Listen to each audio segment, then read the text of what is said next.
In this world, there's two kinds of people, my friend. Those with loaded guns and those who dig. Broadcasting from a Montana wilderness fortress at the headwaters of the Missouri, this is Matt Christiansen Live.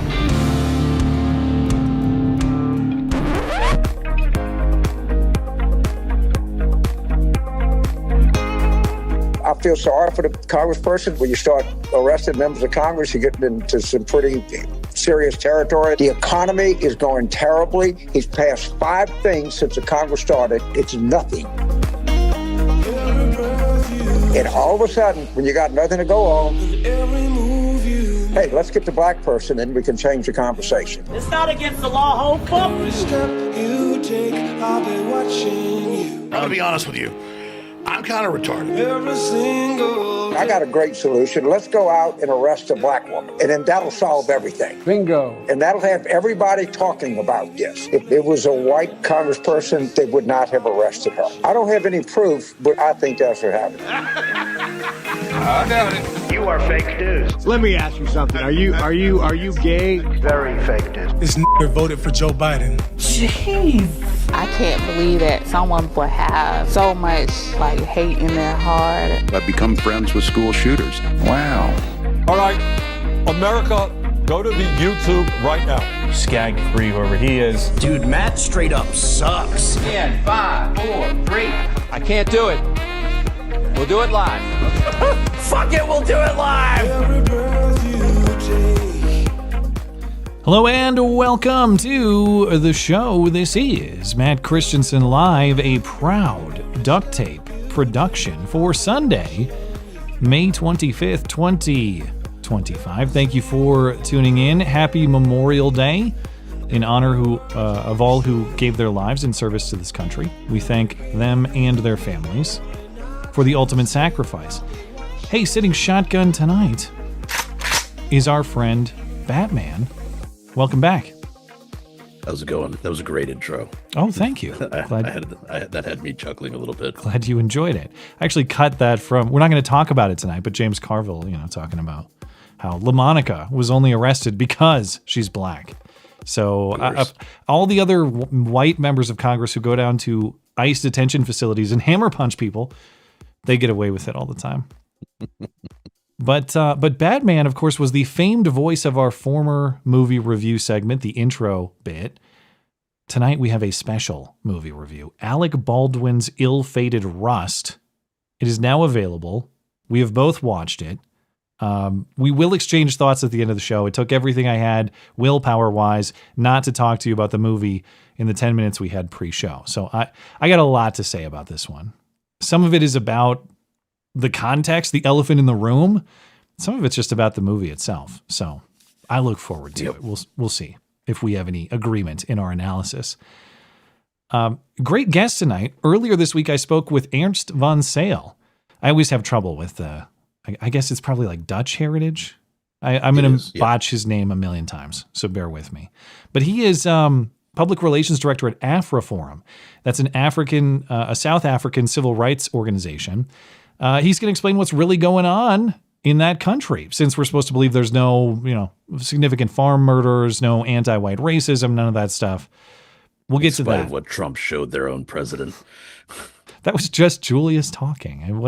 He didn't show the farm murders themselves. It was just people talking about it. Somehow that manages to be terrifying and hilarious. Just what because the little dance he does and the silliness of his accent. And it's always the machine gun sound effect, the burr pa. Yeah. That's what gets me every time. Of course. Burr pa. That's a good Julius. I can't do a Julius. That's a good one. Kill the boy. Yeah. Otherwise, in the news tonight, it is also the 5-year anniversary of George Floyd's death. And shockingly, all the police reforms, the policing fixes that we've implemented over the last 5 years, no effect. In fact, worse than no effect, things are worse in terms of police killings, actually.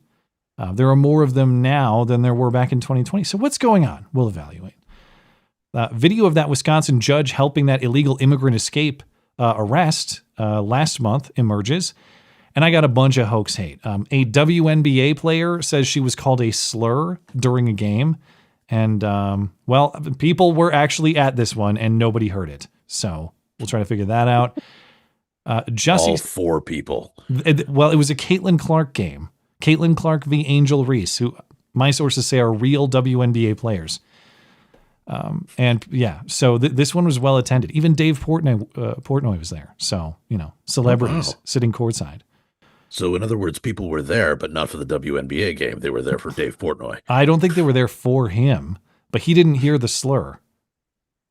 Anyway, Jussie Smollett finalizes his settlement, probably his entire case as well, and he's still maintaining his innocence.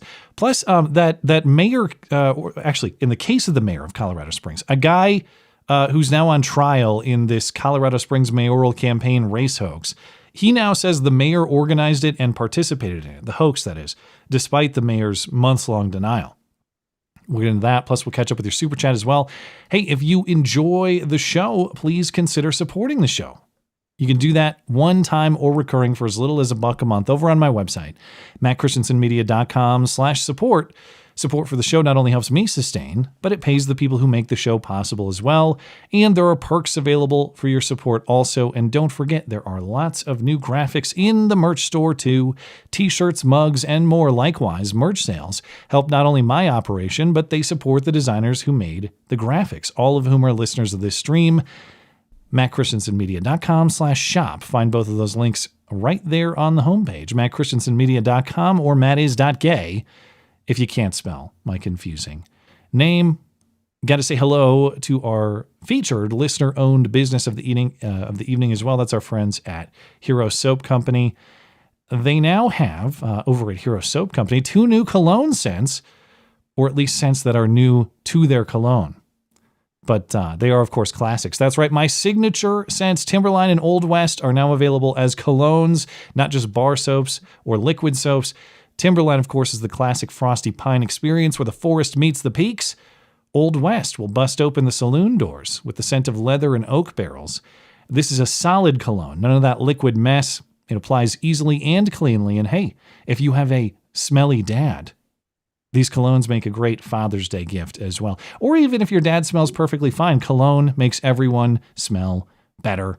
And you can do that with a fine cologne from Hero Soap Company. You can try out these awesome new signature colognes or any of Hero Soap's other high-quality, made-in-the-USA offerings, bar soap, liquid soap, shampoo, conditioner, and more. 10% off all of it using promo code MCLISTENER at HeroSoapCompany.com. Promo code MCLISTENER for 10% off everything from our friends at HeroSoapCompany.com. Find everything you need from Hero Soap Company, plus other offers from the rest of our friendly listener-owned businesses at MattChristiansenmedia.com/deals. Deals by listeners for listeners. All right. Well, it is Memorial Day, or Memorial Day weekend, I suppose. It's almost Memorial Day. That means 2 things. Number 1, time that should be spent remembering and honoring our fallen is diverted to prepping some rainbow decorations for the upcoming Pride Month, though some of that is scaled back in recent years. I will be interested to see what Pride Month looks like now that Donald Trump is back in office. Not that he, tells every store in town whether to put up the decorations or not, but do you think some of the obnoxiousness will be toned down again? It seemed like it was last year. Yeah, I think that fad is dying out. I think we saw the worst of it already, and it's sort of on the way out now. It's not quite as fashionable as it used to be. And since 2020, of course, Memorial Day is at least half about remembering George Floyd now, since, don't forget, George Floyd died on Memorial Day 2020, May 25th. Very fitting for his sainthood. Memorial Day for George Floyd. That's right, 5 years sober. Yeah. So I turned on TV news this morning, and I put on NBC. And of course, the coverage is about 5 years since George Floyd's death. So let's get a progress report. What has what sort of progress have all these police reforms produced in the last 5 years? It turns out there's no progress, at least in the way these people view and measure progress. Because after all the protests and all the supposed police reforms, police killings have not declined in this country. In fact, they have increased. 5 years ago today, the arrest and subsequent death of a 46-year-old man named George Floyd sparked protests across the country and calls from local police departments to Capitol Hill for a change in the way America looks at race and policing. So 5 years after that video shocked the conscience of the nation, what has changed? While Congress failed to act, more than 1,500 policing-related bills were enacted across nearly every state. Laws that include a ban on chokeholds and no-knock warrants, mandatory police body cams, and measures to increase police staffing and wellness. More than 400 agencies signing up for peer intervention training, with officers taught how to police their own. While the Detroit Police Department launched a unit fully dedicated to responding to mental health crisis calls, with specialized officers carrying less lethal weapons and partnering with a behavioral health specialist. But despite local changes, police killings have remained stubbornly high. And the political momentum for reform since 2020 has flipped. This past week, the Trump Justice Department moved to cancel police reform settlements in Minneapolis, as well as Louisville, the site of the fatal police shooting of Breonna Taylor during a botched raid. Former Minneapolis Police Chief Madera Arradondo says the Trump administration's reversals are a big mistake. Sadly, I think it's going to hurt both departments and communities. Calling the reforms made since Floyd's murder a work in progress. But all of that pales in comparison if you don't make sure you're bringing on people with character. And that character did not exist out here the night of May 25th, 2020. So we're just going to smear Derek Chauvin again and say his character was the problem that day. If only Derek Chauvin had been a better man, all of this could have been avoided. Not, George Floyd's drug addicted. Attention to the speedball behind the curtain. That's one way of phrasing it. Yeah. Yeah. Don't worry about how George Floyd contributed to his own fate through his drug addiction, through his criminal behavior. Derek Chauvin attempting to restrain and successfully restraining that meth monster, that was the problem. Speaking of the character of the Minneapolis Police Department, that was the former chief right there who's saying, oh, we needed more character that day. Well, never forget that now Assistant Chief Katie Blackwell, who worked under Arradondo at the time, though not in that role, but she took the stand and straight up lied at the trial. She said the Minneapolis Police Department never trained that technique. I've never seen that in my life. She provably lied. She deployed that technique herself. The character that he's questioning is what his department was training people to do under his leadership. But don't worry about that. That's beside. We've talked about that a million times. To the point, why aren't police killings declining? New York Times has the data over the weekend. And yeah, you can see, here are the numbers. You have something in the neighborhood of 1,000 over the last decade, but 2024 was the highest in that decade at 1,226 police killings. That's what or people killed by the police. And the premise here is sort of bunk, right? Why aren't these declining? Why are they increasing? Well, are we assuming that every police killing is some type of injustice? A decline here, of course, yeah. A decline doesn't necessarily mean good. Of course, we don't want people to die. But if all the 1,226 police killings, if all of them are justified because they all pointed guns at the cops or even shot at the cops, is that a problem to solve? I mean, it is insofar as people are pointing guns and shooting them at the cops, but the killing itself is perfectly justified. The lethal force that was deployed to stop these people is not the problem, but we're assuming that it is. We're assuming that every police killing is unjustified. I mean, what are we talking about here? Often these people they're not just walking down the street and attacked by police. They're committing a crime. They are attacking the police. Or they're like George Floyd. These are people who are so drugged out of their minds that they just die in police custody. We still call that a police killing sometimes. And yeah, if you have the time, check out a YouTube channel called Donut Operator. Oh, of course, yeah. He's a former cop. Oh, he's great. Familiar. I mean, he's gigantic. So, yeah, he's built incredible success. Yeah, he has. But basically, he shows lots and lots and lots of examples of what these police encounters frequently look like. right? He gets the body cam footage, he gets the dash cam footage, he puts them all together, and he does his own sort of analyses of these things. And you can see frequently what leads up to these police killings, and he calls out people when they need to be called out, but so often it's like, yeah, I would have shot that fucker too. A lot of times you see police body cam these days. I'm looking at the one that just happened with that Afghan guy. Did you see that? I did not. I may talk about that in its own video this week. An Afghan refugee guy, like some kind of interpreter who was supposedly on our side over in Afghanistan. He just pulled a gun on cops during a traffic stop. It's a miracle those cops are alive. They had to shoot him dead. But it's one of those things where the guy was hostile and insane for minutes on end, and too much deference was given to him until they knew he had a gun because he declared. But he had been acting weird and erratically for a long time, and they waited till he actually pulled out the gun, racked it, and started firing shots. Yeah, I think one of the cops was hit, right? He just took it in the vest. I think maybe two were, but at least one, yeah. They're fine as far as I understand. They're not, nobody got killed except for him. But yeah, it's a lot of these encounters are on the other side now, where police are way too deferential, either because they're being trained to do that, or because they're afraid of being the next Derek Chauvin, which I can't blame them. Yeah, yeah, and now there's a combination of factors. So I mean, obviously, police are now aren't now afraid to become the next Derek Chauvin, and that's been true for a while now, actually, because this didn't start with Derek Chauvin. It's just, the most egregious example. Look at the way that Derek Wilson was treated. He's the guy in Ferguson. In hiding it's what's his name? I just talked about him recently. It's Wilson, but it's something else. It's his first name's not Derek, but Darren. That's Darren Wilson. Yeah. Yeah. Exactly. Even if they don't kill you, they ruin your life. Yeah.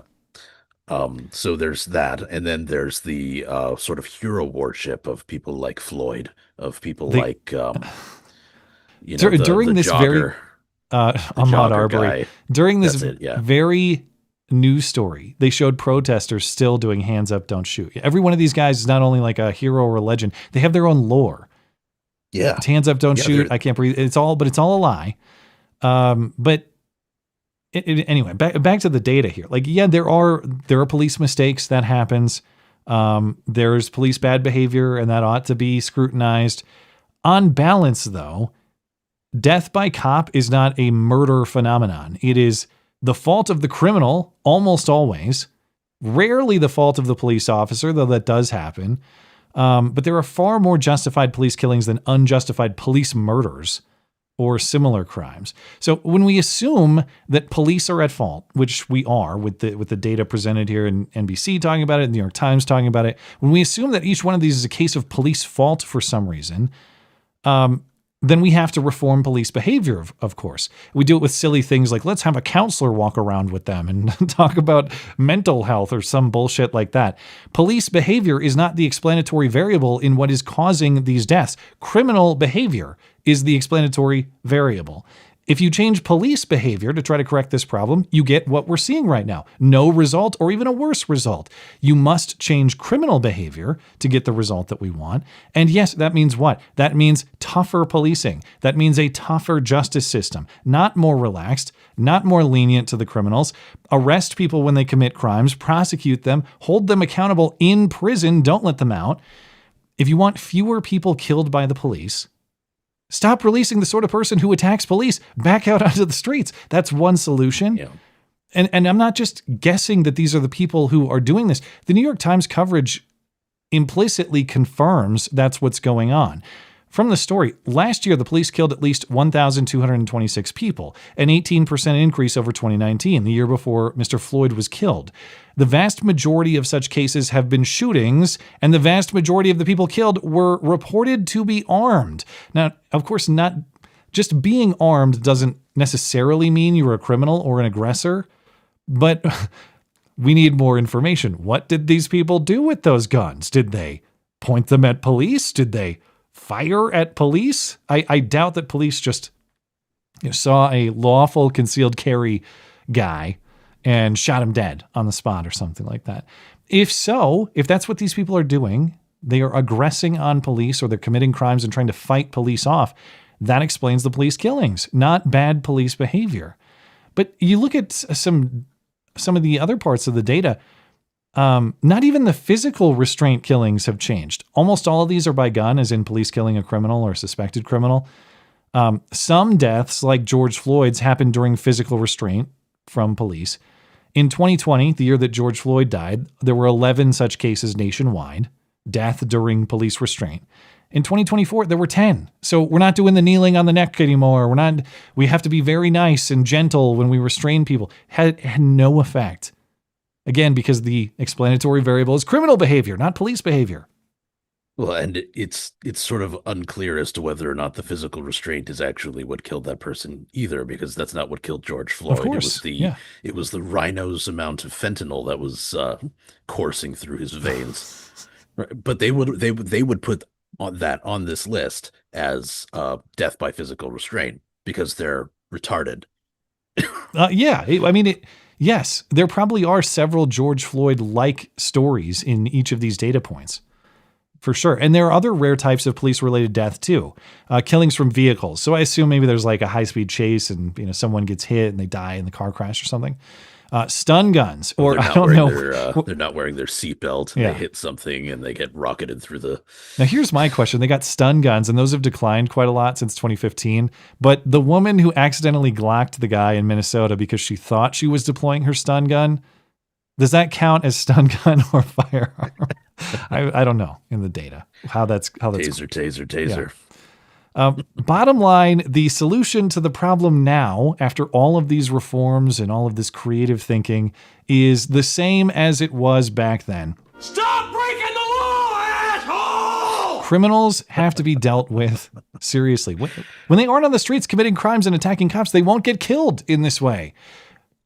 Expect more from criminals, and if they won't reform their ways, deal with them the way that you must. But yeah, you can't make a kinder, gentler police force and expect these numbers to go away. They won't. They're a product of criminal behavior, not police behavior. Anyway, you have any other thoughts on that before I move on?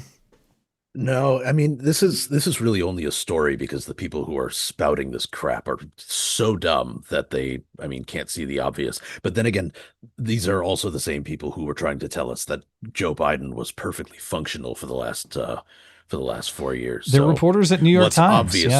I don't know. Yeah, what's obvious to us and to everyone else with a normal functioning human brain is not necessarily obvious to these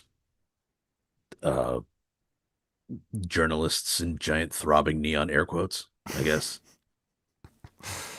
All right. Well, the spending bill, the big beautiful bill, is on its way to the Senate. On Thursday, the House passed this tax and spend bill that Trump is pushing that will extend the Trump 2017 tax cuts, cut taxes on overtime, wages, and tips. Remove illegal aliens from the Medicaid benefits or from Medicaid benefits, among other features. It's another gigantic bill that people can't read in its entirety. Just now with tax cuts, which is true. That's what we're doing in part here.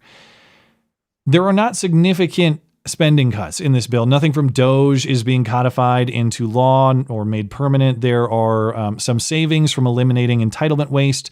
Nothing to get serious about our national spending or debt problem, of course. In the House, only Thomas Massie and one other Republican voted against the bill. Warren Davidson of Ohio, all Democrats opposed. So Mike Johnson gets it through by one vote on Thursday, 215 to 214. So now the bill moves to the Senate, where it's only going to need 50 votes to pass through reconciliation, assuming that the vice president will provide the tie-breaking vote if necessary. Republicans have 53 members in the Senate, but there is Republican opposition already. It's led by Senator Ron Johnson. And Ron Johnson was with Jake Tapper this morning saying that the bill, any bill that doesn't lead with spending cuts needs to be modified or redone. We need to be responsible. The first goal of our budget reconciliation process should be to reduce the deficit. This actually increases it. We have to reduce the deficit. And so we need to focus on spending. You told CNN, quote, somebody's got to be the dad that says, I know y'all want to go to Disney World, but we can't afford it. I guess I'm going to be that guy, unquote. How determined are you to be that guy if it actually means telling President Trump you are going to vote against the bill and you're going to try to get other Republican senators to join you? We've witnessed an unprecedented level of increased spending, 58% since 2019, other than World War II. This is our only chance to reset that to a reasonable pre-pandemic level of spending. Okay. And Ron Johnson also says that other Republican senators are going to join him as well. It's not just him. So will there be 3 or more, which would change the fate of this bill? That's unclear right now. But Ron Johnson does say, as part of that CNN interview, yeah, we have the numbers. We have enough to stop the process until the president gets serious about spending reduction and reducing the deficit. Now, he didn't name names. It would only take 3 of his Republican colleagues in the Senate.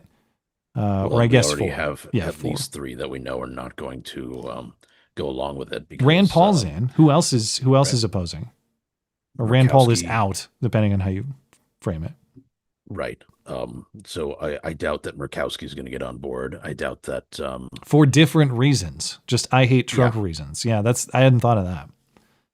Yeah. So what's the other one? The Collins. There's yes. Yeah. Woman with the voice you can't make fun of. I won't. So Murkowski, Collins, and McConnell's basically just doing this too. Dude, Jake Tapper, we need a book on Mitch McConnell. Has anyone seen him recently? He's also dead. He's seriously he can't walk around anymore after he fell down the stairs. There were reports out recently that guy's a walking corpse. Yeah. So, yeah. Yeah, he's only being kept alive by the same Last of Us fungus that is keeping Joe Biden alive at this point, I think. I hadn't even thought of that other angle. You're right. I was thinking the people who will oppose this for principle against spending reasons. You're talking about the people who just hate Trump. Yeah. I mean, people who oppose this on principled reasons, I can disagree with them, but I can at least, sort of respect that. But there are these sort of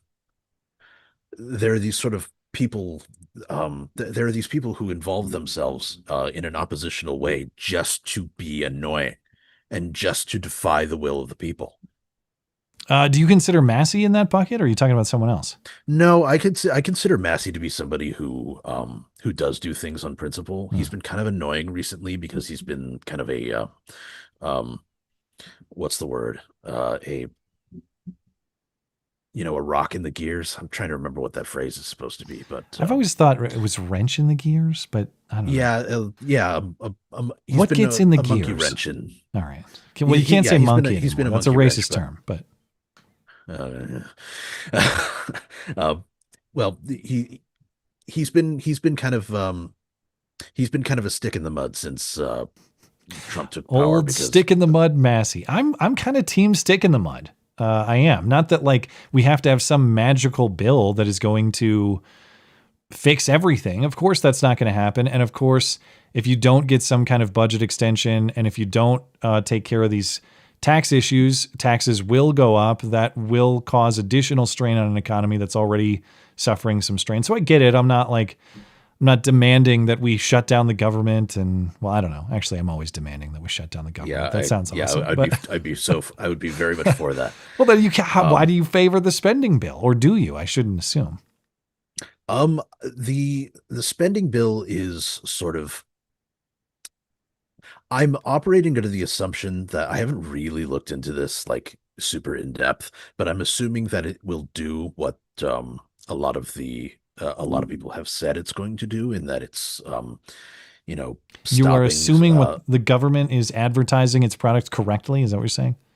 No, not the government, but people that I've been paying attention to. Again, I haven't really looked into this bill super closely, but there is an element of the bill that very few people are talking about that make me an extreme proponent for it, and that is the HPA got folded into it. Oh, I forgot about that. That is cool. So if people don't know, if this passes, and I guess I didn't realize they could do this through some spending bill, but currently suppressors for firearms require, a tax stamp, a bunch of federal nonsense, and a bunch of added costs. the Hearing Protection Act would your fingerprints in the system. Yes. All kinds of other violations of the Second Amendment and your privacy. And so they would deregulate them. So would they still be counted legally as firearms, or could you just buy them as like any gun part that's not technically a gun? I think basically the way this would go is they would be removed from the NFA, which makes them just an accessory. So you could buy a suppressor, like you could buy a foregrip or a new stock. Great. So it's just, you don't have to go through the background check and the form, whatever, 4473, whatever it is. I forgot about that. All right, fine. I'll throw all my principles against runaway government spending out the window. Just give me a damn suppressor. I've been waiting for a while, and I don't want to deal with any more tax stamp bullshit. One can be solved with the other. No, I'm kidding. I'm kidding. That's enough for me. Okay. But back to the point on the spending, though.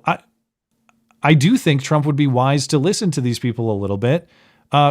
Nobody voted for Donald Trump to continue COVID and Biden era level spending, which is what we're doing here.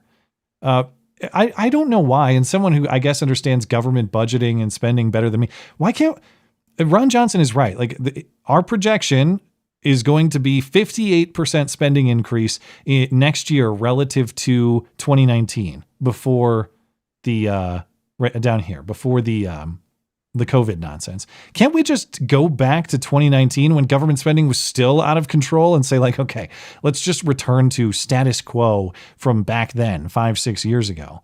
Why can't we do that? Why all the added bullshit that we put onto the bill in the last 5 years, can't we just say not needed anymore and go back to the way it was?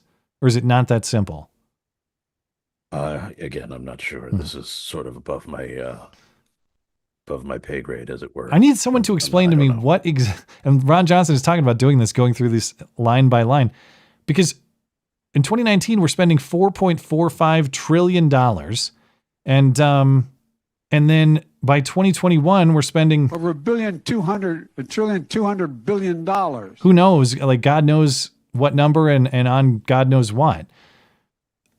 Why don't we just delete all that crap and go back to the way it was before this? That seems like a good starting point to me. But you know, this is yet another reminder too. Don't let the government sell you on emergencies and temporary measures. They are the masters of making these temporary things permanent, making seemingly insane things routine. And now we're doing that with our spending. What was that quote? There's nothing quite so permanent as a temporary government program. Yeah, is that a Reagan quote, I think? I think so. Yeah. The Senate hopes to vote on the bill by July 4th. Sounds like there could be a lot to work on, so we'll see. Plus, whatever changes the Senate makes, the House has to agree to also. But a couple things I want to get to before I get to the interview segment. Of course, we had the crazy double murder in D.C. on Wednesday night. A guy from Chicago who, as far as I gather, just flew down to D.C. for a work event and legally declared his firearm on the flight, shows up at the outside of the Capitol Jewish Museum and shoots dead 2 employees of the Israeli embassy in cold blood. As far as I'm aware, there's no connection between these people. This guy just decided, I'm going to go shoot people coming out of this Capitol Jewish Museum event and shout free, free Palestine when I'm done. They were 30-year-old Yaron Lishinsky and 26-year-old Sarah Milgram. The two were reportedly set to be engaged very soon.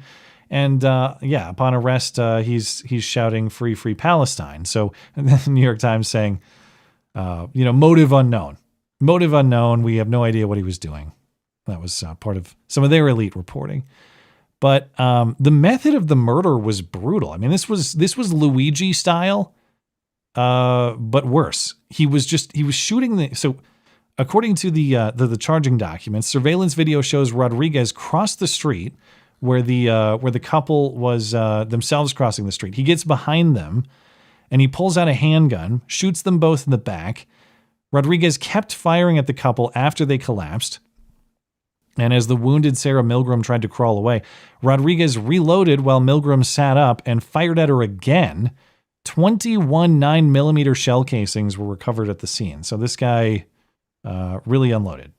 And He's now charged with 2 counts of first-degree murder and other charges, including the murder of foreign officials. My understanding is the guy, Lashinsky, was an Israeli citizen working at the embassy. The woman, Sarah Milgram, is an American citizen working at the embassy, I believe is the situation. And so now he's charged, he has these murder charges, killing of a foreign official charge. Judge Janine, who is the acting U.S. attorney for D.C. now, says the case is now death penalty eligible. Rodriguez has been informed he faces possible death penalty if convicted. There's one odd thing about the story. The shooter, Elias Rodriguez's dad, was an invited guest of Democrat Congressman Jesus Chuy Garcia at Trump's State of the Union, or, not State of the Union, joint address to Congress in March. In a statement to the New York Post on Thursday, a spokesman for Representative Garcia said Eric Rodriguez was our guest during the president's joint speech to Congress, but noted the office was not acquainted with the man's family. The shooter's dad is a veteran who works to support other veterans in some capacity. Very odd coincidence, and it reminds me of Omar Mateen's dad at the Hillary rally. Do you remember that in 2016? Yeah. That was a classic. Pulse nightclub shooter Omar Mateen's dad, Sadiq, I think is his name. He shows up at the Hillary rally a couple months after his son committed one of the worst mass shootings in U.S. history. I think at the time it might have been the worst, but of course it was before Las Vegas. The guy, what was that? I didn't say anything. Oh, I thought I heard you. Maybe I tapped my own headphones. Sorry. Maybe. This guy's Omar Mateen's dad back then, he shows up. He says, I just want a safe USA. And I guess he would know what danger is since, he's Omar Mateen's dad from Afghanistan. The father of Orlando Pulse nightclub massacre shooter was cheering on at Hillary Clinton's campaign rally in Central Florida. We had a lengthy conversation, and Mateen showed us a sign he made for Clinton. What were you thinking of when she talked about the Orlando massacre and how she was grateful to the first responders? What was going through your mind? Well, whatever Ms. Clinton said, I agree with her, because we want a safe United States of America. Just one of the many ways Hillary lost that election. Those were the days. But yeah, it would have been a safer United States of America if you had kept it in your pants, asshole. Fair point. Do you think these things are coincidental, or is there something to it? I know it's not the dads who did the killings, but I do find it odd that the dads are closely connected to Democrat members of Congress or Democratic presidential campaigns. Not to say that you can't make similar connections to Republican candidates. I'm not saying this to excuse Republicans. It's just kind of weird, isn't it? Or is it what do you think? Is it pure coincidence, or is there something to it?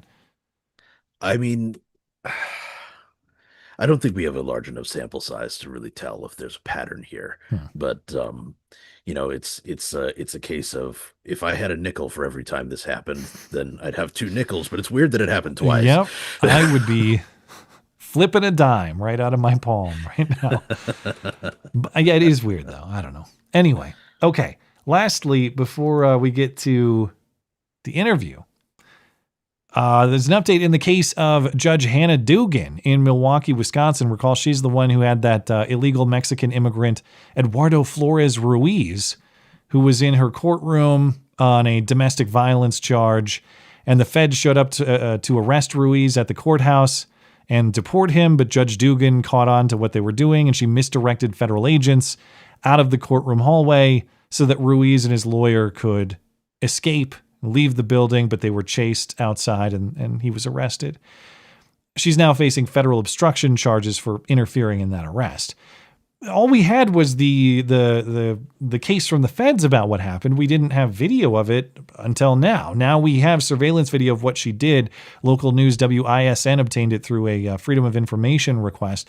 There is no audio, but the video does show what was described. Judge Hannah Dugan talking to federal agents to move them away, and then Ruiz, this illegal immigrant, moving down the hallway and escaping, at least for the moment. Judge Dugan, still in her courtroom robe, walks up to two men on a bench in the hallway. There's no audio, but after a few seconds of their conversation, both men get up and walk off. Those are the federal agents waiting to take Eduardo Flores-Ruiz into custody. A few minutes later, we see Flores-Ruiz back in the hallway with his lawyer. A third federal agent, leaning against the wall, turns and follows them out. We see the three of them again walking out through a security checkpoint. First Flores-Ruiz and his lawyer, and then the agent in his brown shirt. A low-key pursuit that continues through a tunnel out the building.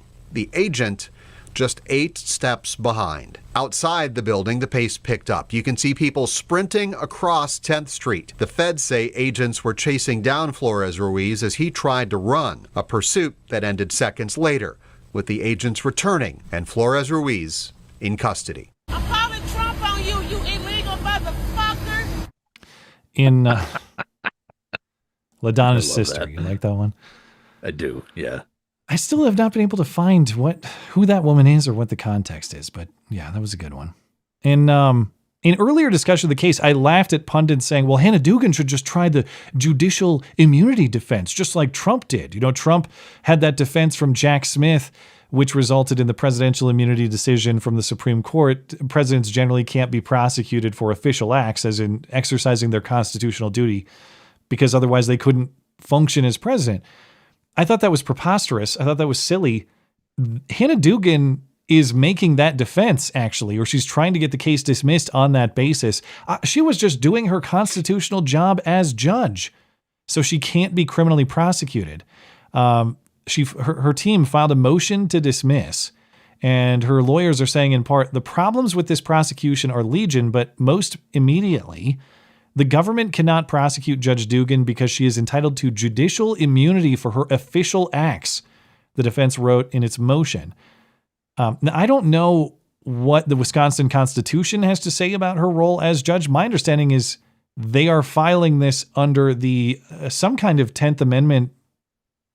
As far as I gather, their argument is that this is 10th Amendment shielded from federal prosecution because this is a state's affair and the feds are interfering in a state's, like she is exercising her state judge authority, and through the 10th Amendment, the feds have no ability to prosecute her there. I'm not sure I fully understand the legal theory, but that's the idea. Is this was an official judicial act and therefore it can't be prosecuted. Otherwise that would, undo the ability of judges to function constitutionally. And now, if these feds had busted into her courtroom and interrupted her hearing, maybe they didn't, though. They were sitting outside in the hallway in a public space waiting for the guy to walk out so they could arrest him.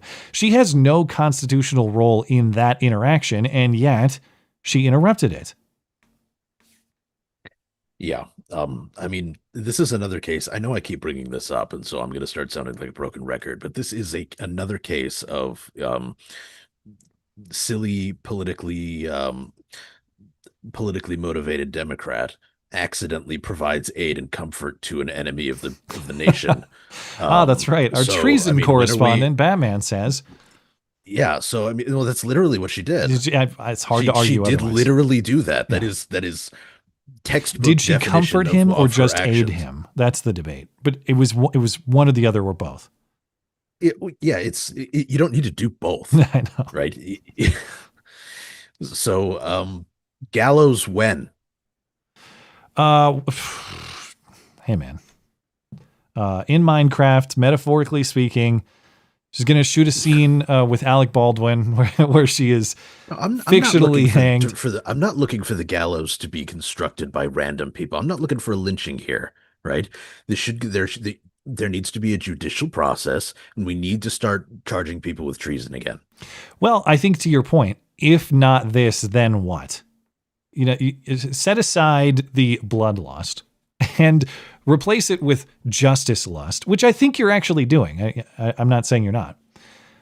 If something like this, helping an illegal alien who is a criminal and is in the courtroom facing prosecution for a criminal charge of domestic violence, if helping him as an enemy of this country, a foreign national with no right to be here, helping him escape justice, escape our law enforcement, if that is not treasonous, what is, other than like if she grabbed a gun and shot the feds in defense of him, that's the only way you could make this worse, as if she was violent. But is treason only violent? I mean, by the constitutional definition, I don't think so. That's not what it says. In fact, I would argue that the majority of treason is nonviolent. Probably not. You're trying to be comforting and aid providing sneakily. You know, that's right. Yeah. But as far I obviously our treason laws are sort of toothless at this point because nobody's going to use them. But it still, I think, bears pointing out that what the definition of that is and why we should be using them. Well, that's a solid constitutional argument, just like Hannah Dugan's judicial immunity argument. So we'll see which one wins. As far as I've seen, the judge has not made a ruling on her motion to dismiss. I missed it if the judge has. As of now, from what I gather, Hannah Dugan's trial is still set to begin on July 21st. So we'll follow that as the story develops. But hey, moving into the interview, in the last 2 weeks, of course, there's been a lot of news about South Africa. Trump brought about 60 South African refugees in the United States. Then he hosted the South African president, Cyril Ramaphosa, made him watch those videos of Julius Malema and other South African political leaders calling for the murder of white farmers, metaphorically, in Minecraft. What exactly is going on in South Africa? That is what my guest is here to explain. Ernst van Zyl is the public relations director at AfriForum. That's a South African civil rights organization. And he has years of experience working on exactly these issues. In fact, as far as I gather, it's pretty much his entire life. The time difference is pretty drastic with South Africa, so we had to pre-record this week. But we talk about all of it. The land grab law, the farm murders, the propaganda trying to explain it away. The segment's about 38 minutes. There's a little bit of duct tape interruption, but bear with that. I will see you on the other side. Stand back and stand by.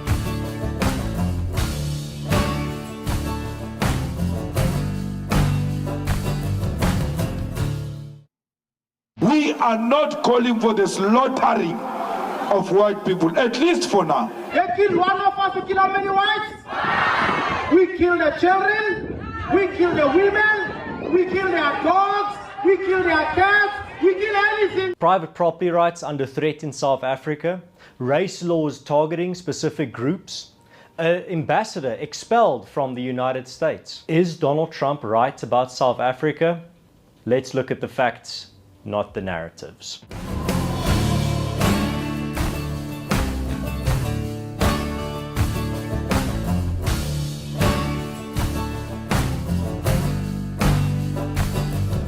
Welcome back. My guest tonight is Ernst van Zyl, Public Relations Director at AfriForum, a South African civil rights organization. He is also a documentary filmmaker, and you can watch his most recent work, Is Donald Trump Right About South Africa, available now.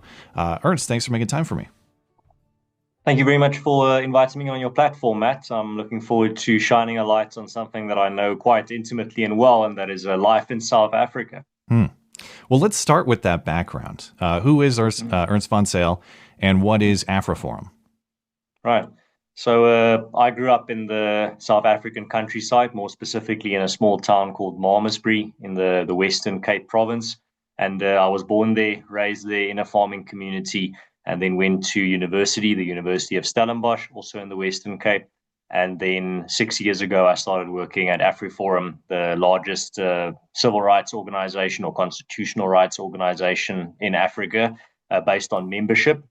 And then also an organization that has an explicit Christian character and an explicit focus on building a future for Afrikaners where they can be safe and prosperous at the southern tip of Africa. The membership model is how we do everything we do, and we can get into that if you want, organizing communities. And the membership model is, it's not like just clicking a Facebook like and then you become a member. You actually have to be a donating member.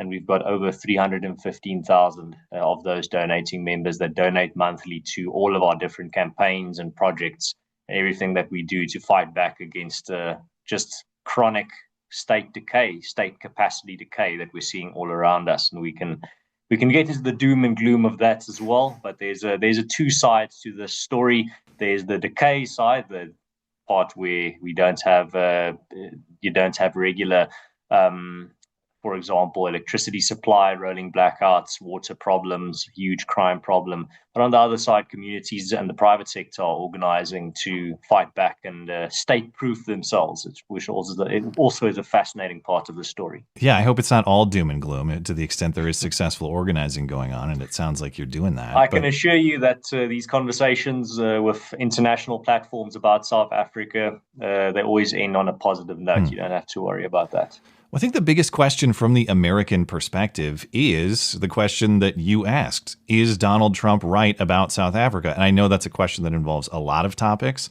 but I invite you to answer your own question, though I suspect I know the answer. But what's your take? So there's a lot of issues, as you said, in this orbit of this question. So the first major issue is the Expropriation Act, or rather broadly stated, this is our private property rights, or the constitutional right to private property, is that secure in South Africa? Donald Trump has shone a very bright spotlight on that issue, and particularly when at the beginning of the year, when the Expropriation Act was signed into law, which is a piece of legislation that grants the government the power to expropriate property without compensation. So yes, Donald Trump is correct. Private property rights are under serious threat from the government in South Africa. A government that still hails Robert Mugabe as a hero, and a government whose senior top brass officials have been promising for the past 5 years. The intention of this bill or this act now is to enable expropriation of property without compensation. And now that they're being called out, now suddenly their tune has changed to, we were just kidding. Those were just false promises to gain votes. We're not really coming for your property. But nobody believes them. The second issue that's also one of the issues. Before we get into the second, can I talk a little bit more about the expropriation here? Mm-hmm. Because we can take it issue by issue if you like. Yeah, maybe. Just because there's a little bit of detail here that you're saying that this law is new. It hasn't really been enacted yet, or at least we don't have. It hasn't been used yet. No. Okay, or it's been enacted, but it hasn't been used. Yeah. When I see it explained, in this case, the BBC or even in American media, it's usually something to the effect of, land can be taken, property can be taken, but only when it's determined that it's in the public interest to do so. Now, that's still a problem. But they make it sound completely non-racial in intent or design. However, paragraph 2 in the BBC justifies the law by saying Black people only own a small fraction of the farmland nationwide. The majority remains with the white minority. So if it's not racial in intent, why is it explained right away in a racial context? Exactly. And I mean, that's how it's been framed by politicians in South Africa also now for years. It's framed as this law is intended to, quote unquote, right the land injustices of the past. And then how do you do that? Well, there's going to have to be a racial element then, of course, because as you said, they're in the same way that it's being framed there, it's being framed by the politicians. And I mean, there's so much propaganda about land ownership in South Africa, and we can get into the weeds there if you want. But I mean, the whole idea that we know that what the racial makeup of all landowners in South Africa is preposterous. There's no way of knowing. There's not even a legal definition for white or black in South Africa. So how do you know the actual definition or how can you determine then the race of the landowners? It's just a ridiculous notion. That was one of the funniest pieces of your documentary to me, was when you guys were talking about how Asian people actually count as black because of the racial ambiguity. Chinese, specifically people of Chinese. Oh, just the Chinese. It's okay. Even more complex. Okay, we can get into that a little bit more. I suspect you're probably going to go into the broader racial law context as well. So I know you. So that was the Expropriation Act. You had another just to topic. Sum up what's happening here, because one of the other deflections is that, well, we haven't used it yet. Well, AfriForum is not saying that you've used it yet. The issue here is you've given yourself a metaphorical loaded gun in your hand. You've been screaming, "I'm going to shoot you" for years, and now you're kind of trying to convince people, no, trust me, I'm not going to use this. Well, why would you give yourself a power that you're never absolutely going to use? It doesn't make sense. So then the next issue that's also on the table is the issue of race laws in South Africa. So a race law is any law that makes race legally relevant in South Africa, and a lot of these laws are explicitly discriminatory. So, for example, the Black Economic Empowerment laws in South Africa. Now, when I name these laws, they all have these beautiful names, these very like progressive sounding names, but that's how the ANC get away with a lot of these discriminatory pieces of legislation. They give them these flowery names so that when you oppose them, they say, well, how can you be opposed to the Justice Act? How can you be opposed to the Patriot Act? How can you be opposed to the Restoration of Dignity Act? These are just like the type of language that they would use.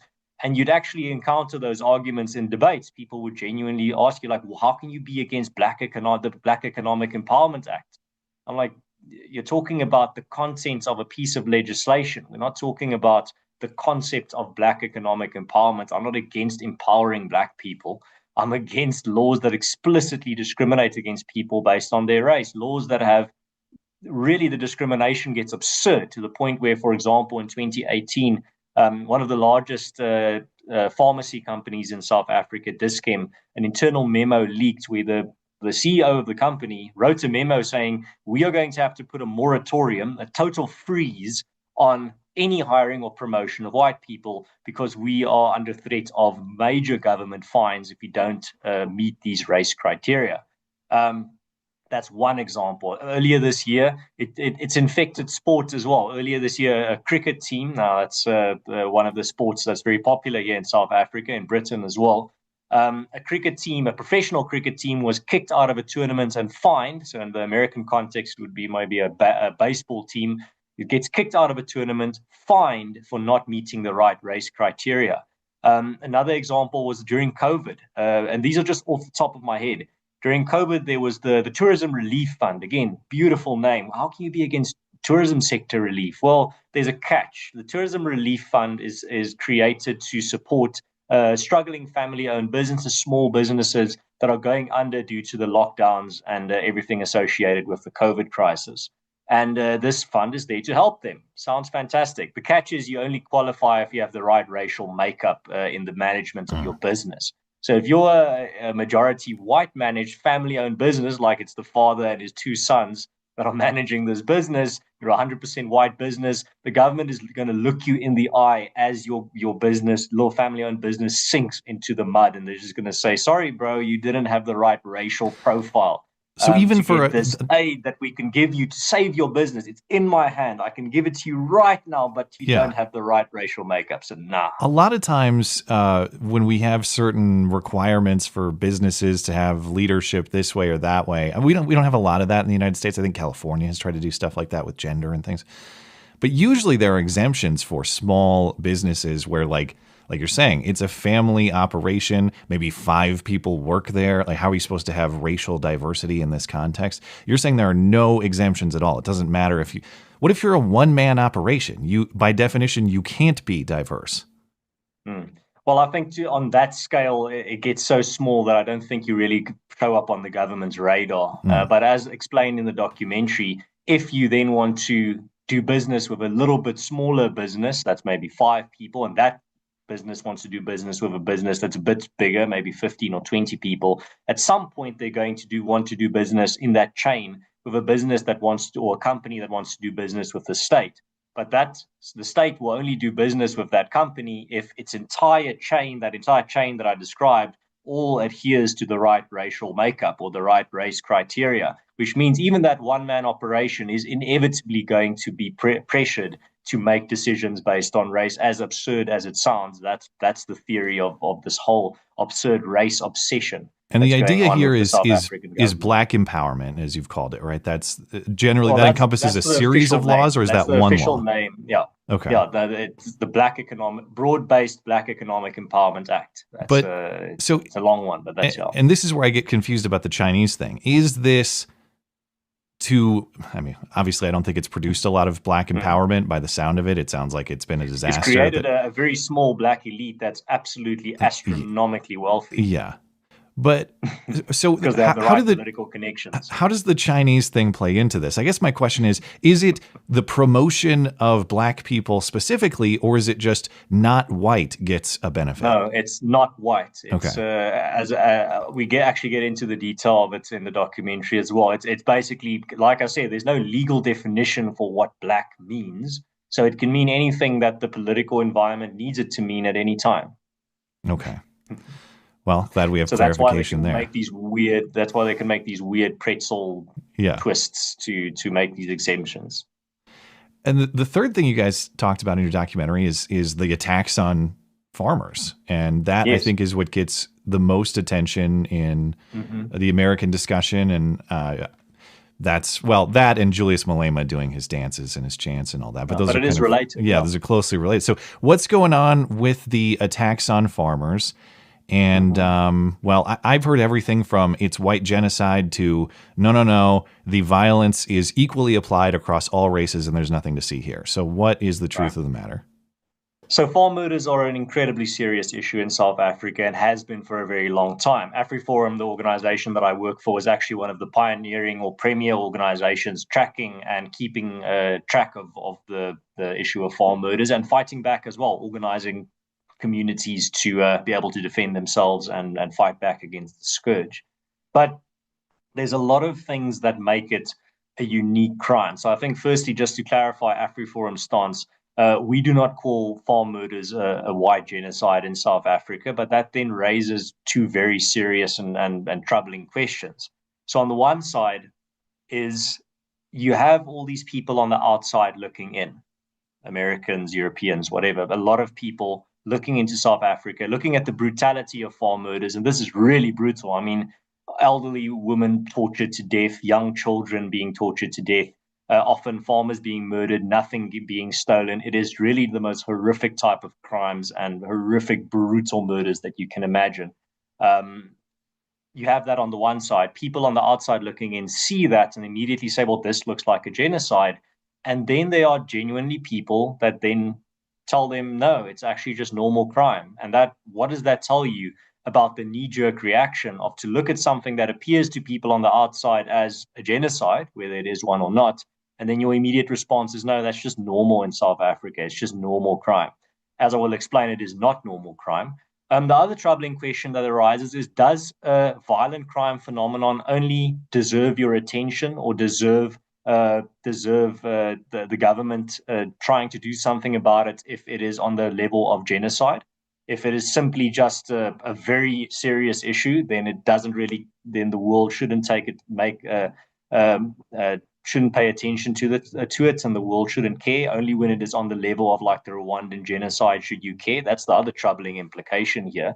But farm murders are not normal crime, for a myriad of reasons. I'll keep it brief, but there's so many reasons why not. Firstly, it's the only violent crime phenomenon in South Africa that is actively incited by and romanticized by politicians, high-profile politicians, not fringe politicians, as the narrative has been saying. A violent crime phenomenon that is encouraged through chants like kill the Boer, kill the farmer, Boer having a double meaning, being both ethnicity, synonym for Afrikaners, but also meaning farmer. And then it's also the only violent crime phenomenon that the president of South Africa explicitly and openly denies is happening. So in 2018, Ramaphosa, who you now saw in the White House, he went on an international tour to the United States in 2018, talked to a Bloomberg journalist, and she asked about farm murders. And he said, in his words, there are no murdering of farmers in South Africa. And he repeats himself. He's like, there's no murdering of white farmers. Well, at least he's moved since then. Now he says there is violence, but it's just perfectly racially equal. Okay. He's coming along. And then also another reason why it's a unique crime is the high disproportionate levels of torture and the levels of just senseless crime where people are murdered, nothing is stolen. Elderly people are just tortured to death. An 86-year-old woman being tortured to death with a power drill. If you look me in the eye and tell me that's just normal crime, part and parcel of living in a third world country, then you're absolutely psychotic. No, that's not normal crime. And then also, you need to take into account the last piece of the puzzle, And that is the fact that the South African government just explicitly refuses and just outright refuses to categorize it as a priority crime. So a priority crime in South Africa is a specific designation of crime that it's a unique, as defined by the Police Act, that is a unique crime that deserves a unique counter strategy or gets a unique counter strategy. Examples of priority crimes or that crimes that are categorized as priority crimes are gender-based violence, rhino poaching, cash in transit heists, gang violence, political assassinations. And farm murders meet all of the criteria to also be considered and categorized as a priority crime. It's a unique crime that deserves a unique counter strategy. But the government just outright refuses. They're like, no, we're not going to do it. And then also another thing to take into account is you'd think, well, okay, well, let's for argument's sake say, well, it's only these radical politicians that are chanting about murdering farmers. Of course, the government, of course, is condemning this in the strongest terms, right? No, they're not. In 2025, on Human Rights Day this year, very ironically, Julius Malema, of now White House fame, chanted, kill the boer, kill the farmer on a massive platform once again. And then AfriForum wrote a letter to the president urging him to condemn this chant in the strongest terms. It's the least that you can do. Condemn it as wrong and unacceptable. And the president's spokesperson came back to us and responded, no, the president will not do that under any circumstances. If I'm to believe the sanitized characterization of the farm violence, my understanding as I read about it, it's not even a denial of the farm violence itself. I mean, the numbers are what they are, and they're probably incomplete numbers. But you see numbers here, dozens, hundreds of farm attacks a year, dozens of murders a year. And the president is at the White House saying, well, the violence, it's across racial lines. It's not uniquely white people. It's not racially motivated. Okay, it's but just quickly, a small thought experiment that I want your audience to do. Look at those numbers. So about on average, there's about 50 farm murders a year. Replace that profession with anything else: politician, journalist, podcast host, and then you look at those numbers again, and then you ask yourself, would you also be calling that normal crime if it was 50 journalists being murdered in South Africa every year? Or 50 podcast hosts. And the question is, doctors. Is why? I'm supposed to believe it's not racial. It's just that South Africans hate farmers uniquely, because in the data, just the Wikipedia explanation here, well, a 2012 report concluded that farmers, just again, not racially defined, just if you have the occupation farmer, you are 2 to 3 times more likely to be the victim of a homicide than other members of society. Am I to believe that South Africans just hate food producers for some reason that has nothing to do with race? I guess. Well, now let's add the context of the political environment, a political environment where farmers are called land thieves and rapists and criminals by politicians, where farmers are smeared as like the image of the oppressor, these farmers living on farms that are quote unquote on stolen land. Of course, then if you send that message out to millions of people, you're going to get psychopaths thinking, well, these farmers are the reason why I am not living the life that I want to live. They stole all of this from my ancestors. I'm going to get revenge. And you have all these politicians romanticizing the killing of farmers. I mean, it's a recipe for disaster. It's a recipe for what you're seeing right here, a recipe for the murdering of farmers and brutal torture. It's the most unsurprising thing imaginable. If you take that context into account and then you say, well, what if you take a profession and an ethnicity that's tied to it, the Boers, the Afrikaners, and then you villainize them as the source of all that's evil in South Africa, well, that's where the tradition of a scapegoat comes from. The scapegoat takes on all the weight of the sin of the community, and then it's driven out of the community or it's killed. And that's how the community then gets rid of its sin. So, of course, what's happening here? Well, you're scapegoating farmers, and in particular, the white minority and Afrikaner minority of the country for everything that's going wrong in a country where a lot is going wrong. Trump is 100% right. Bad things are happening in South Africa. What do you think is going to happen? I want to leave a little bit of time for you to react to the South African president's visit to the White House earlier this week. Just make sure we've got enough time for the good ending as well. Before we for the bright side. Before we move on from the law, do you believe that these laws were motivated with... Do you think they were motivated with any kind of good intent and they were mistaken? Or do you think they were malicious by design from the start? The racially discriminatory laws. Yeah. Do you think people thought they were going to work and produce the sort of utopia at which they were aiming? Or was it designed from the start, we don't like the white farmer, we're going to get him? So I genuinely think that it's a mixture between two factions. The one faction that is malicious, that wants to just pretty much get revenge. But then there's also the other faction within the ANC. There are just these twisted idealists that genuinely believe they have a moral right to discriminate because their ancestors were discriminated against. So they're allowed to then discriminate against people that, well, oftentimes not even the direct descendants of those that discriminated in the past, just people that look like them. Because you look like people that discriminated in the past, you now deserve to be discriminated against by the government. So they genuinely believe it. They are genuine, true believers. But as you asked, the nuance comes in that some it's just pure malice, and others genuinely believe that it's their right, their moral right to be able to discriminate against a white minority in South Africa. Now that's why they react so shocked and indignant when someone like Donald Trump says, "I don't think this is acceptable. I think this is actually quite messed up and immoral." They're like, "What are you talking about? It's like the fish." I always see this image of these two fish swimming, and the one looks at the other one and asks, "What the hell is water?" It's like, what the hell are race laws? What are you talking about? It's just justice. Well, and yes, that word, because that's exactly what the president of South Africa said when he was talking about these 60 or so refugees from South Africa who have now come to the United States. I don't have the quote in front of me. Cowards. He called them cowards. He did call them cowards, but he said something to the effect of they're not fleeing persecution, they're fleeing justice. And I thought that was such an interesting... They're waiting for a court case to be held accountable for a crime. That's what I don't understand. What do you mean? What did they do? If you're saying they are... What are they, fugitives? Are they fleeing? I mean, what is the crime they committed? The quiet part out loud, because what he's implying there is that the race laws are punitive.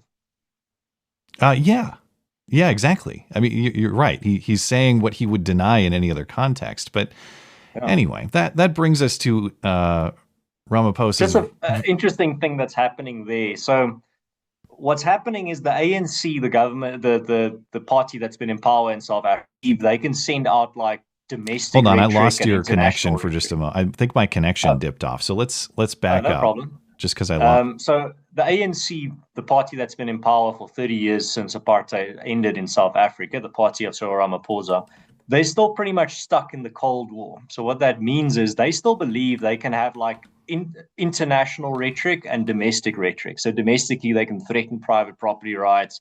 They can call refugees cowards, and they make these implications of they're fleeing from the punitive laws. And they think that for some reason that's going to stay internal to South Africa. As investigative journalist James Myberg had pointed out, the ANC has been communicating on a two-channel system for the past 30 years. Channel 1 is intended for domestic consumption. Here it's blaming minorities, pushing explicit racial discrimination. We're coming for your land. We're going to take your property. You deserve to be discriminated against. We are enacting justice through these laws. And then the channel 2 is the international consumption channel. It's like, we are staunch believers in private property rights and equality and equal rights for all. And all individual rights are at the very core of the ANC as a party. And for many years, they've been operating in this fashion, broadcasting on two different channels. And the only thing that really happened in 2025, or in this vicinity of 2025, is the Trump administration just turned off channel 1 and turned on channel 2, turned off channel 2 and turned on channel 1, and listen to what the ANC are saying domestically. And like, this is horrible. Well, so Ramaphosa comes to the White House earlier this week, and they're talking about this issue of farm attacks and about the expropriation law. And Trump, somewhat unexpectedly, just says, "Hey, turn down the lights. I have some clips to play." Here was the moment if people didn't see it. Turn the lights down and just put this on. Must never be scared to kill. A revolution demands that at some point there must be killing, because the killing is part of a revolutionary act. The poor, the farmers,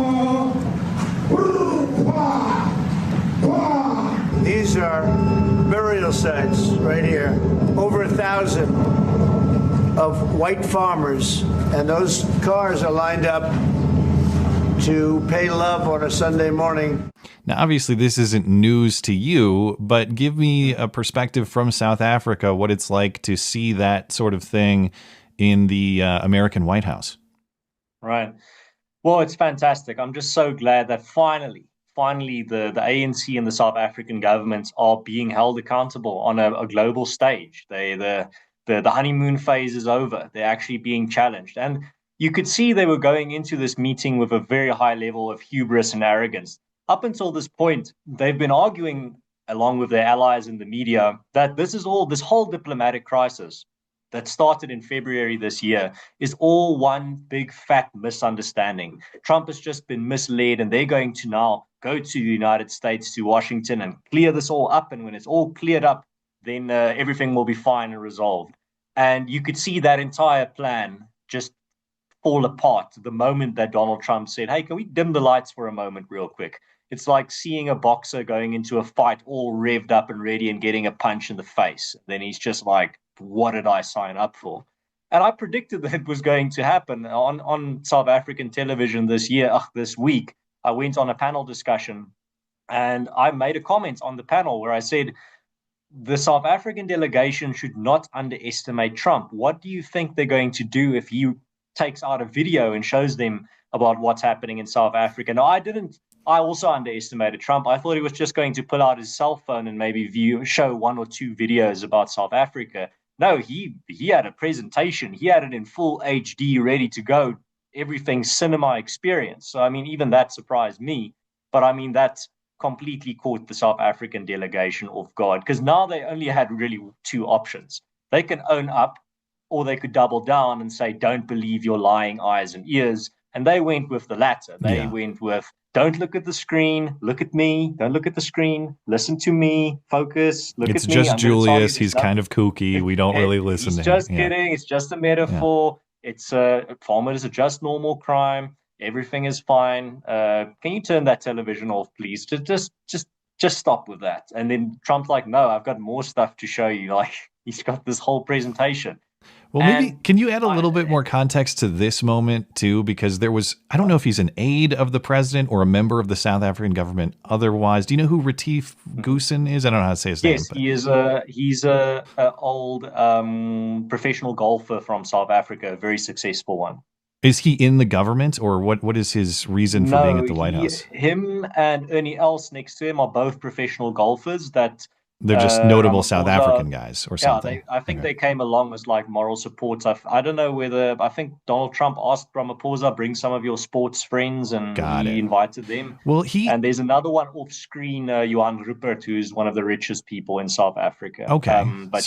So you got high profile South Africans, and this gentleman is speaking about the issue, and it's like, yeah, well, you know, there are farmers in my family and they haven't been treated very well. Here was the moment. I grew up in an area in South Africa that is a farmland area, Polokwane, and there is some issues up there. Obviously, my dad was a property developer as well as a part-time farmer, and some of these buddy farmers got killed.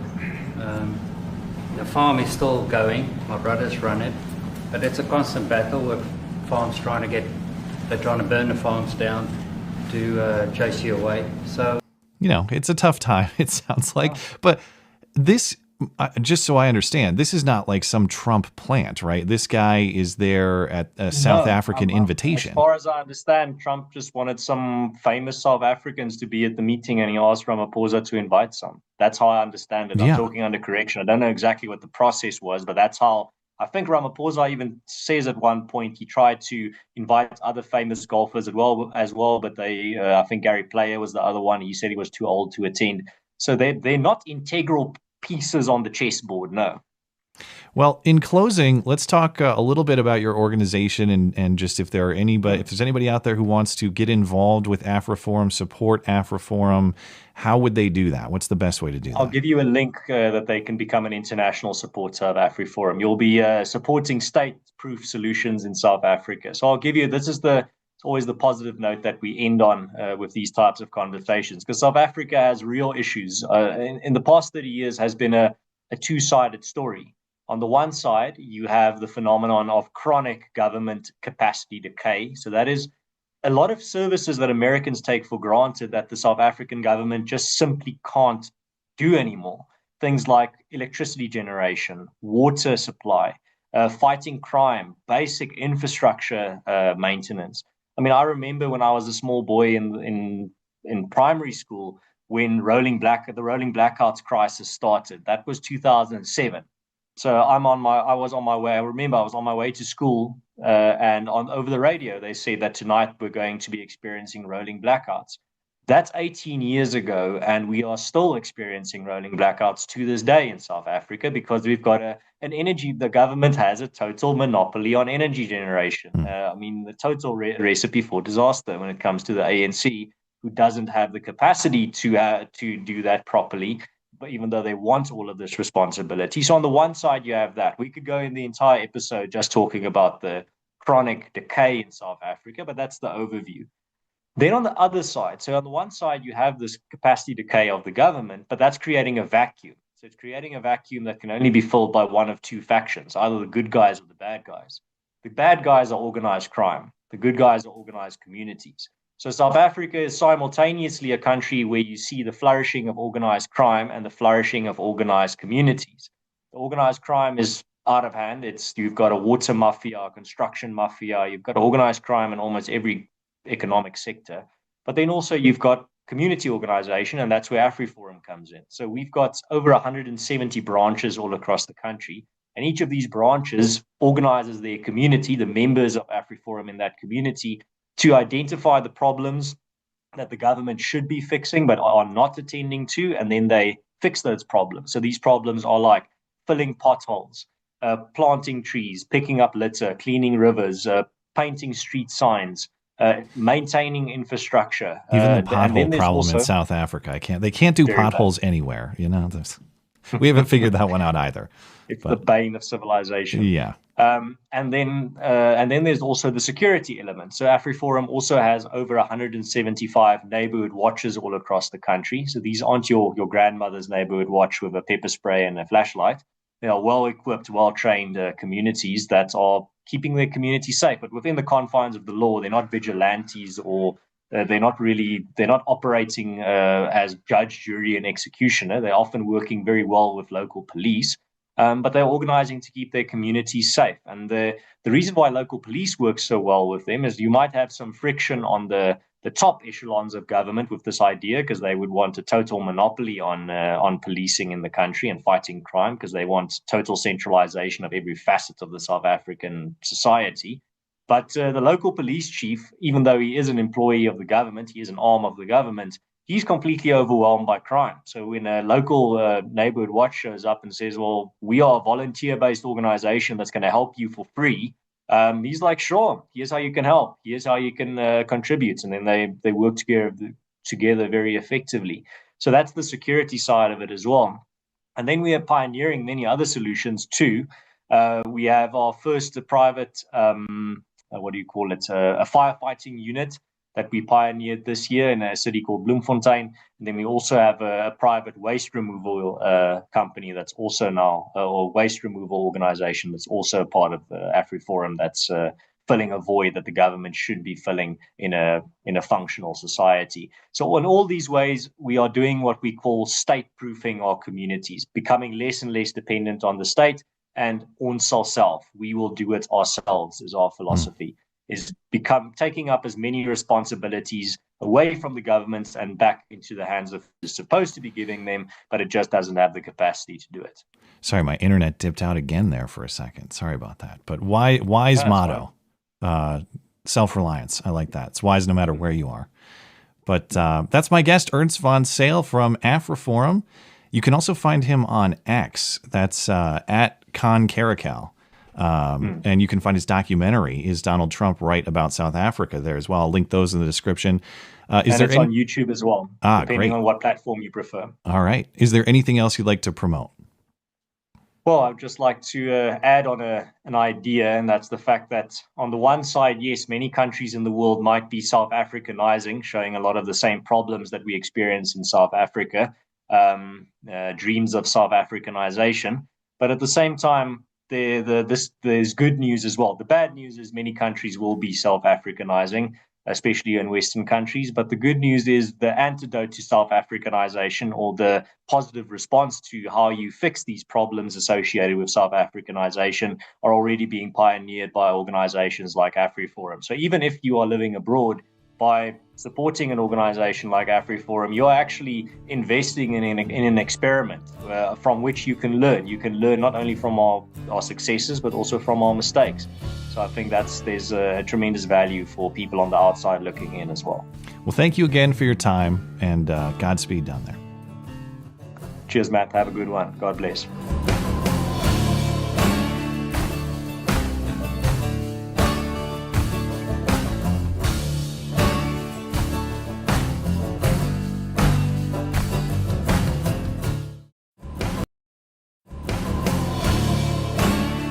Stand back and stand by.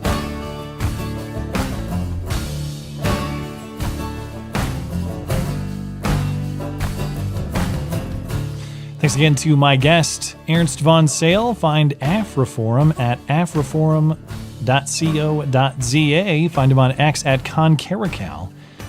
Linked in the description, also in the description, is a link to become an international member of AfriForum. You can contribute monthly or one time. And like Ernst says, it's South Africa. Not, at least I assume, not a lot of my listeners are there. Most of us are in the United States or Canada. But this is the sort of stuff that many American politicians talk about in sort of the early stages.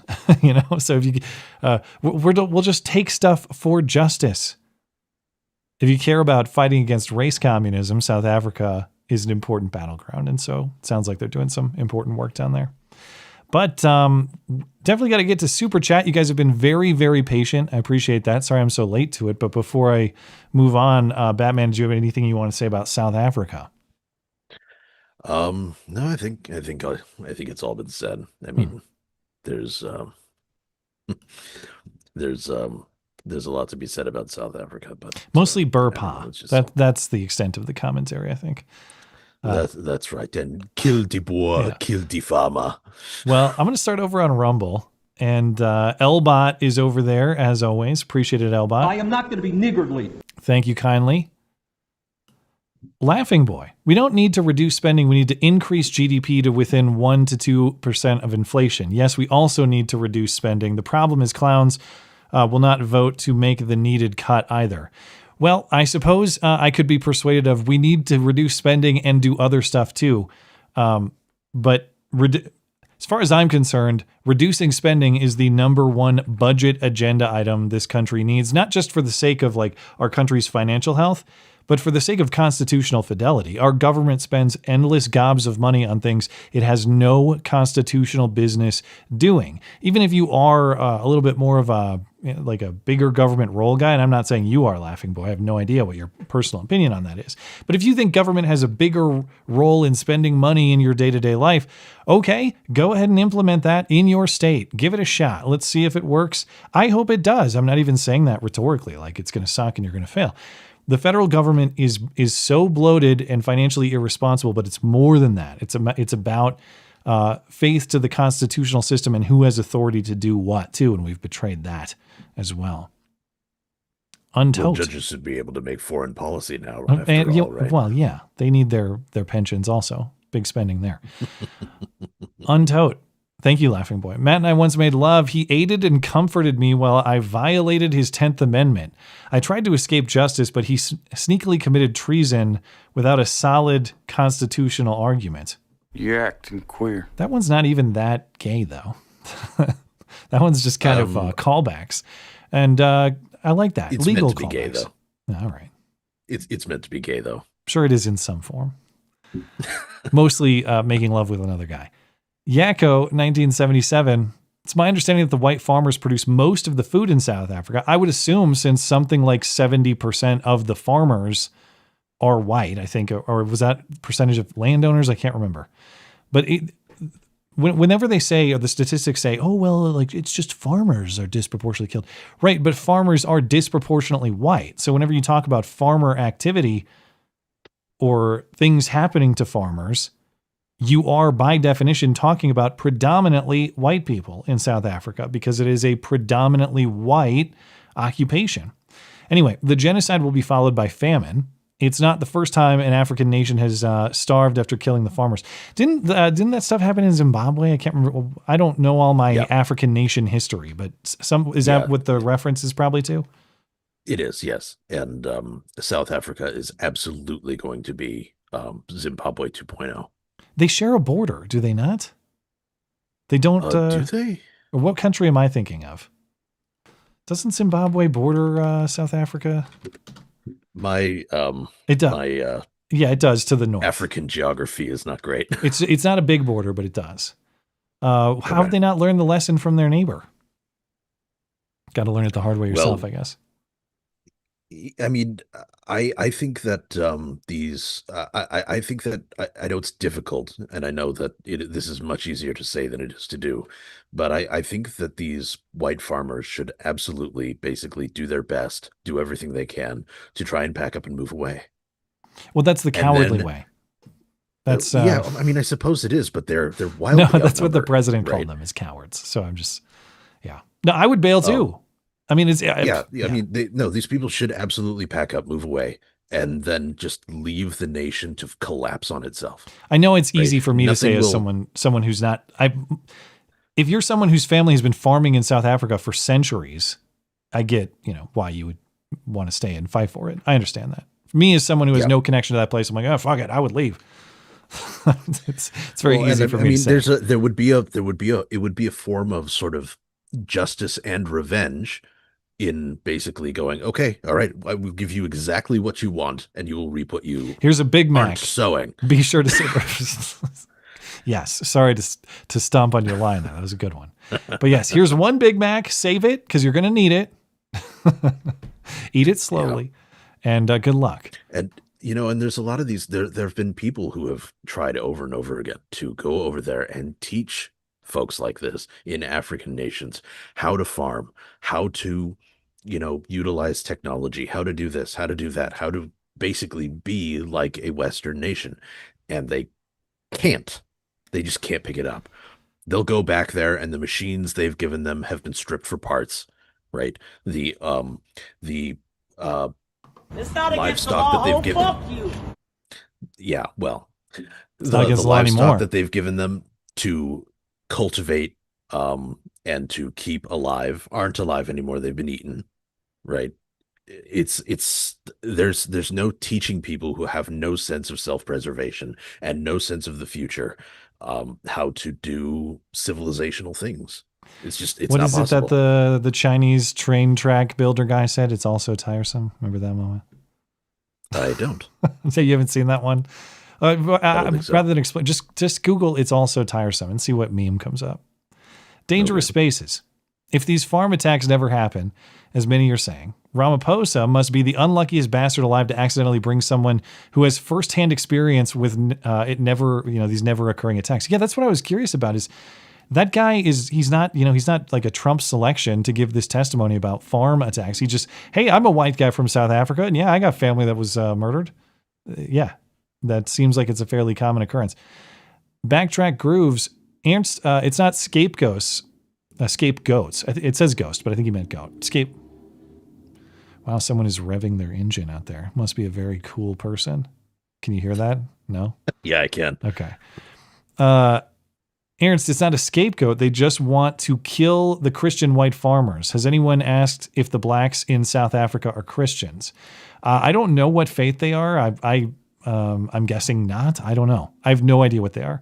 But yeah, I think I'll take your point that is it more than just we blame white farmers for problems in our country? I'm sure there probably is like a deep hatred on racial terms that explains this sort of thing. It's not like if our country was prosperous, we would like you then. It's like, no, we hate you for who you are, what you believe in, all that stuff.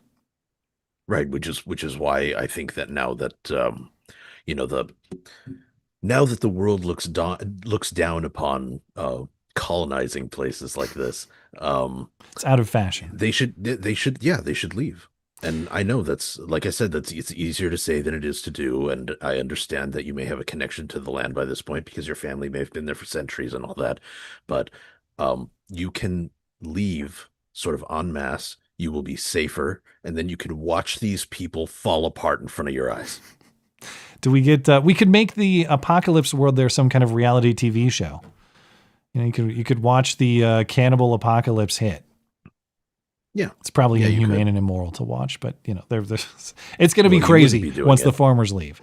You wouldn't be doing it, and besides, these are people who are making their bed right now, right? Yeah, these are people who are looking at their food. They are actually biting the hand that feeds them. They're doing all the actual sayings. Yeah, they are. Over on YouTube and Tippy, lowbrow name I can't pronounce. He's clarifying for me. Thank you. It's pronounced Mtagadi, which is a Zulu warlock. Lowbrow Mtakati. Mtakati. I'm going to try to remember that, but I assuredly will forget it. Thank you for clarifying for me. So happy you could have Ernst on. Glad to have played a small part in that. Was that you? Thank you for making the connection. I appreciate it. Yeah, he's a good guy, and I hope we can talk more again in the future. And thanks for helping out the show with that assist. Appreciate it. Injured Guardian, no more bald eagles from Hero Soap. Very sad. What do you mean no more bald eagles? I think he's talking about the sound effect. Well, I don't often play the I don't play the song, but I do have it. Like, you want to hear the song. Hold on. Let me pull this up. I have to get into this scene. I think I have it. No, I took it out. I don't have it in here anymore. But yeah, I just don't play the song anymore very often. If you want me to play the song, I could load it back in. I'll just have to do that for next time. Thank you, Injured Guardian. Ooga Booga Lou, say what you will about Curious George Floyd. His last act on earth was to attempt to buy a banana, which is comedic genius. It's true. I'll never look up the photo. I mean, I can't believe I've never thought of that. I mean, that was one of those things that's like, this has to be photoshopped by someone. There are two. Let me pull this one up, because there's one where it's more clearly a banana. Oh, this is the video of him buying the banana. Oh no, here we go. Yeah, this is the one of him holding it up. And like holding it up pridefully. That is actually that's a dramatic photo. Yeah, I mean, anyway. Do you remember it was like a hate crime when someone put a banana in the George Floyd bench too? They built a bench. I don't remember this. Yeah, actually I got this right here too. Let me pull this up.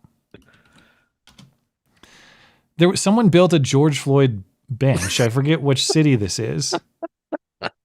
And someone put a banana in it, and that was deemed like there was an investigation because that was like some kind of act of vandalism or a hate crime. That is just a statement of historic fact.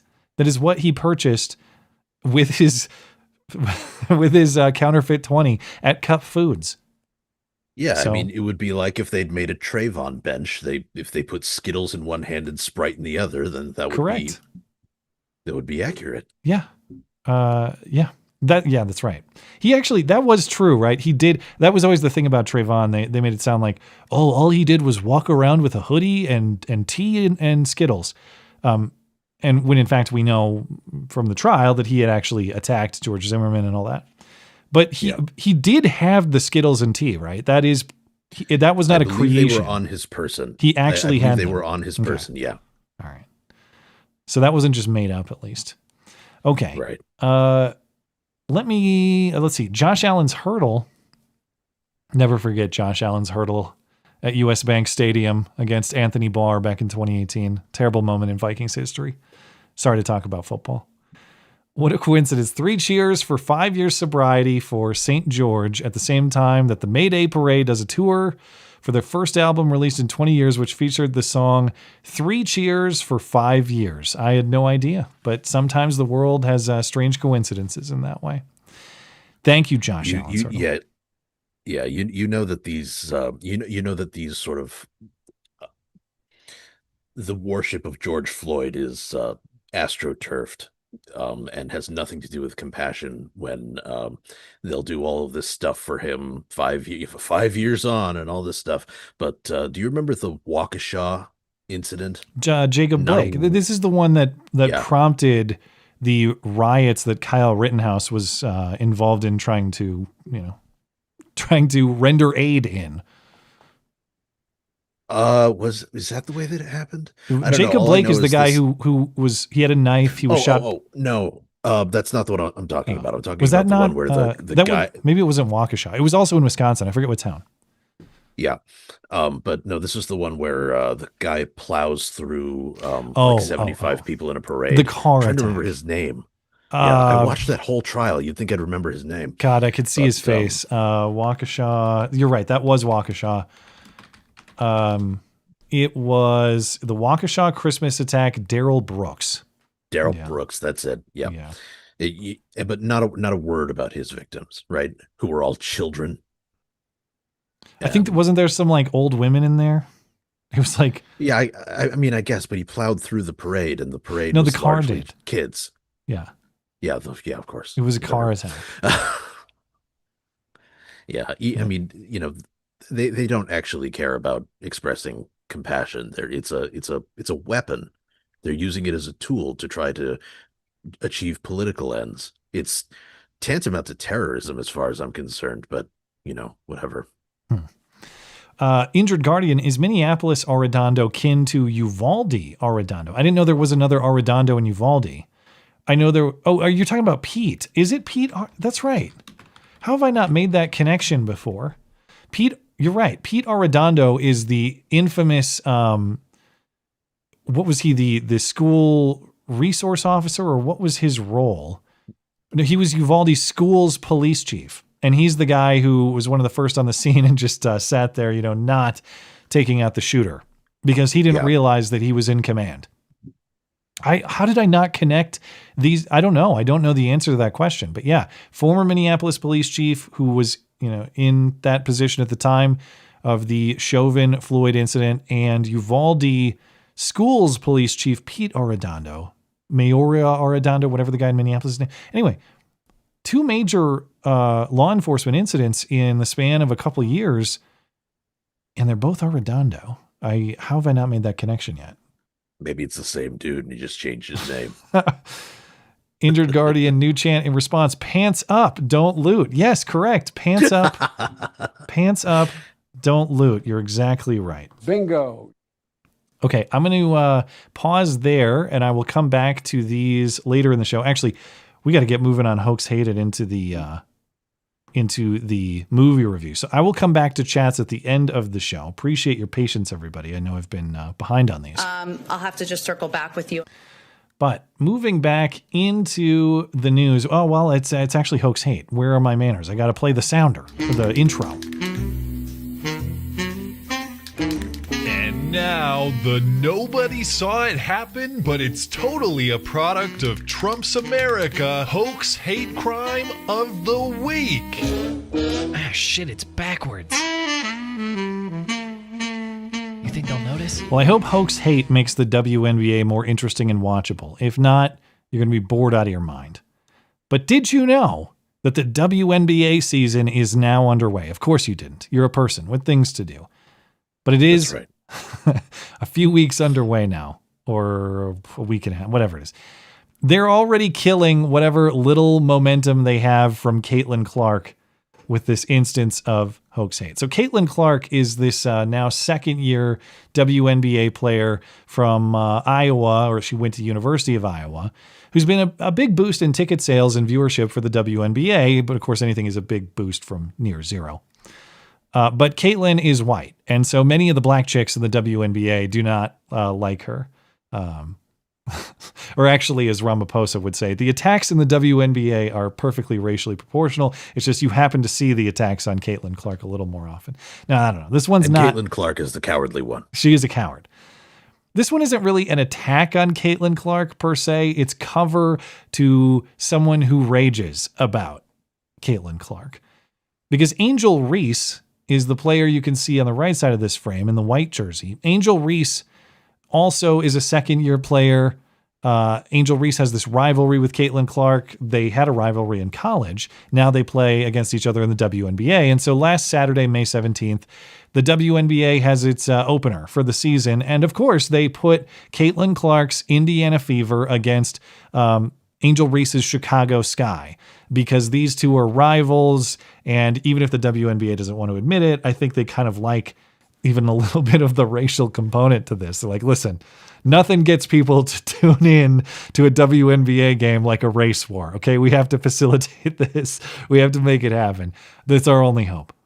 But the hole in that theory is that the WNBA is now trying to shut this down and cover for it. But I don't know.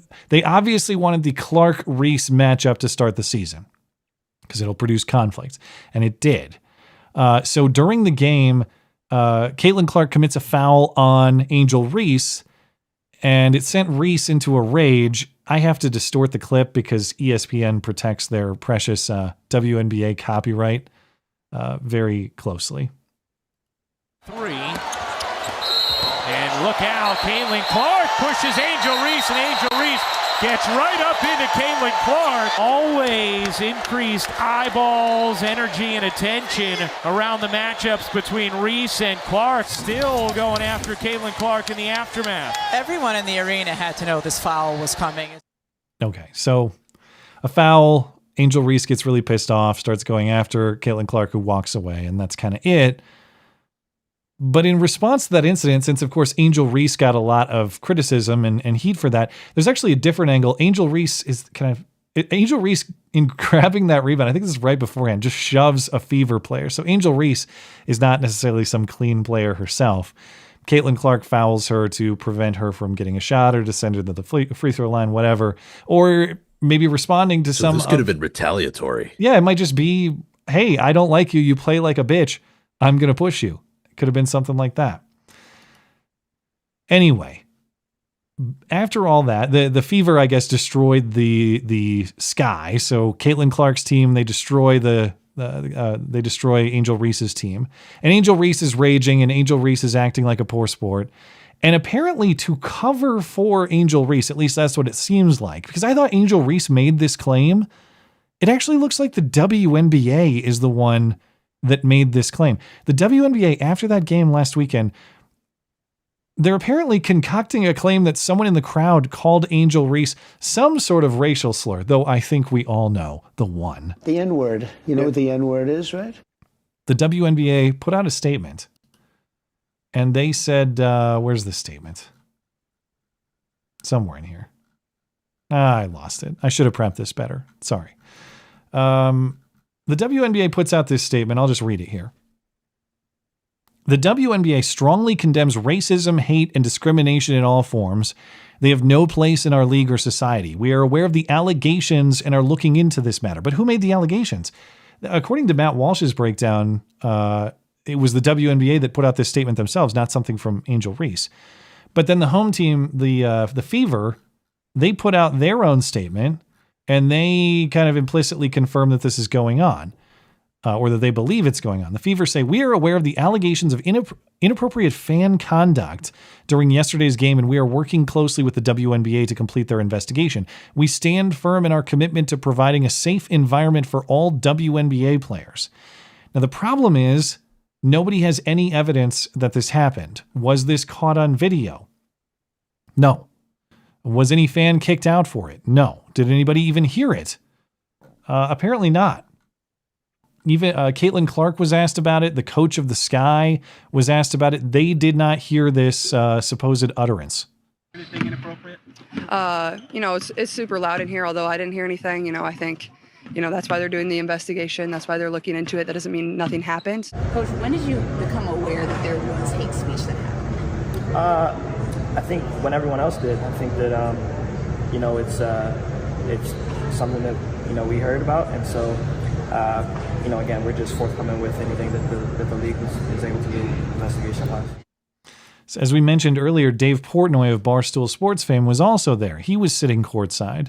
Some people had speculated that maybe he was the mystery N-word sayer. He says, I didn't hear it. He says he personally taunted Reese for missing a free throw. He said, ball don't lie, apparently. And then Angel Reese herself was asked about this incident. What do you think the league's response, just coming out right away and getting that investigation going? Yeah, obviously, like I said, they understand that this is the priority. Obviously, there's no place for this, and they preach. I think 2 days before they put out no hate, no speech. But isn't that the problem? The WNBA understands this is the priority. She's right, though. The WNBA cares more about covering for racial politics than they do about their sporting product, apparently. Yeah. And you may think, well, this is the WNBA. Which is fine, because they care about their sporting product exactly as much as everybody else does. There is great parody there. Yeah, I can appreciate that. Yeah, and maybe you think this is the WNBA. Who cares? Like you're saying, yeah, I can't argue that point. But to me, if this is correct, and I believe the WNBA is the origin of the claim, that's what makes this hoax notable. We've seen these sports hoaxes before. There was the Duke volleyball one where that player said, "Oh, they were taunting me. They were calling me the N-word," and nobody could ever figure out who did that. It was revealed as a hoax. There was Draymond Green making up a story about not being an angry black man at the Wolves Warriors NBA game the other week. But for the league to be doing the hoaxing, which is what this appears to be, that's a new development. And if that's what's going on, the league protecting a less popular, emotionally unstable player from a more popular player who might actually give the league some traction, make the league somewhat successful, at least relative to their prior position. They deserve every failure they get, but they're going to be continued to be subsidized by men. That's how they will continue to operate. And to demonstrate just how unserious the WNBA actually is, really about everything, but of course about stopping hate, as they claim they're doing. Brittany Griner, you remember Brittany Griner as the WNBA player Joe Biden. Left her in Russia. Yeah, we could have avoided this incident. Joe Biden busts her out of Russian jail. That could have solved itself. We didn't have to do anything. Traded that arms dealer for, she's still in the league. She's still playing in the WNBA. She and the Atlanta Dream also played against Caitlin Clark in the Indiana Fever on Thursday. And during the game on the broadcast, Griner was caught on camera appearing to say fucking white girl or trash fucking white girl, referring to Clark. Or the ticky-tack fouls that we were talking about earlier today. She sounds hideous. Well, she's a guy, so... No investigation, no condemnation. I was gonna say, how did she get those words out over that Adam's apple? That's fine. That's fine for Brittany Griner. Anyway, I won't bore you with any more WNBA talk. That's it. I just that's a rare type of hoax. And well, did it make the WNBA entertaining, or was it a mistake to include in the show at all? I mean, this is something that I think people are paying more attention to the rivalry between Caitlin Clark and Angel Reese than they are to the actual basketball, which is normal. I think that's how it should be, because drama between bitches is more interesting than watching women play basketball. But it's, it's whatever. It's fine. It's one of those things where it's like, all right, if we have the time to focus on this story, at least nothing catastrophic is happening right now. If this got airtime, then catastrophic World War things III are hasn't happening. begun. Catastrophic things World are War III happening. hasn't begun, at least. You know what I mean? Yeah. There's also an update with Jussie Smollett, of course. I am not suicidal. A few weeks ago, I discussed the final installment in the Jussie Smollett MAGA country, Chicago, whatever, that whole hoax, the most famous hoax hate incident of all time. After he defeated his criminal case on appeal on double jeopardy grounds, there remained this civil lawsuit with the city. Jussie and the city settled a few weeks ago on undisclosed terms. Well, now the terms are disclosed. He has to donate $50,000 to charity. That charity is the Building Brighter Futures Center for the Arts. It provides education and entertainment for Chicago's underprivileged youth. It's right there next to the Derek Zoolander Center for kids who can't read good and would like to do other stuff good too. Jussie got the pick of the charity. It was his selection. They let him choose which charity. And is $50,000 to him just sort of like pocket change? Well, I don't know. I don't know what his financial circumstances are, but I imagine they're tighter than they used to be. Well, sure, maybe they're tighter than they used to be, but like, if you've got $8 million and you have to pay $50,000, it's still a drop in the bucket. Yeah. Jussie maintains his innocence, by the way. He issued a long statement, and some of that reads in part, these officials did I have this part for it? Yeah. These officials wanted my money and my confession for something I did not do. Today, it should be clear, they have received neither. I was exonerated by the Illinois Supreme Court in a unanimous decision, and the civil case will now be dismissed. I'm aware that it will not change everyone's mind about me or the attack I experienced. However, despite arduous and expensive attempts to punish me, I am innocent in the eyes of God and our criminal justice system. He was not exonerated, technically speaking. He was convicted based on the evidence. The conviction was overturned based on the process. And I think that was correct, actually, given Kim Foxx's ridiculous and egregious handling of this case. But case overturned on procedural error or procedural misconduct does not change the fact a jury was persuaded that he did it because he did it, and everyone who looks at it for 5 seconds knows that he did it.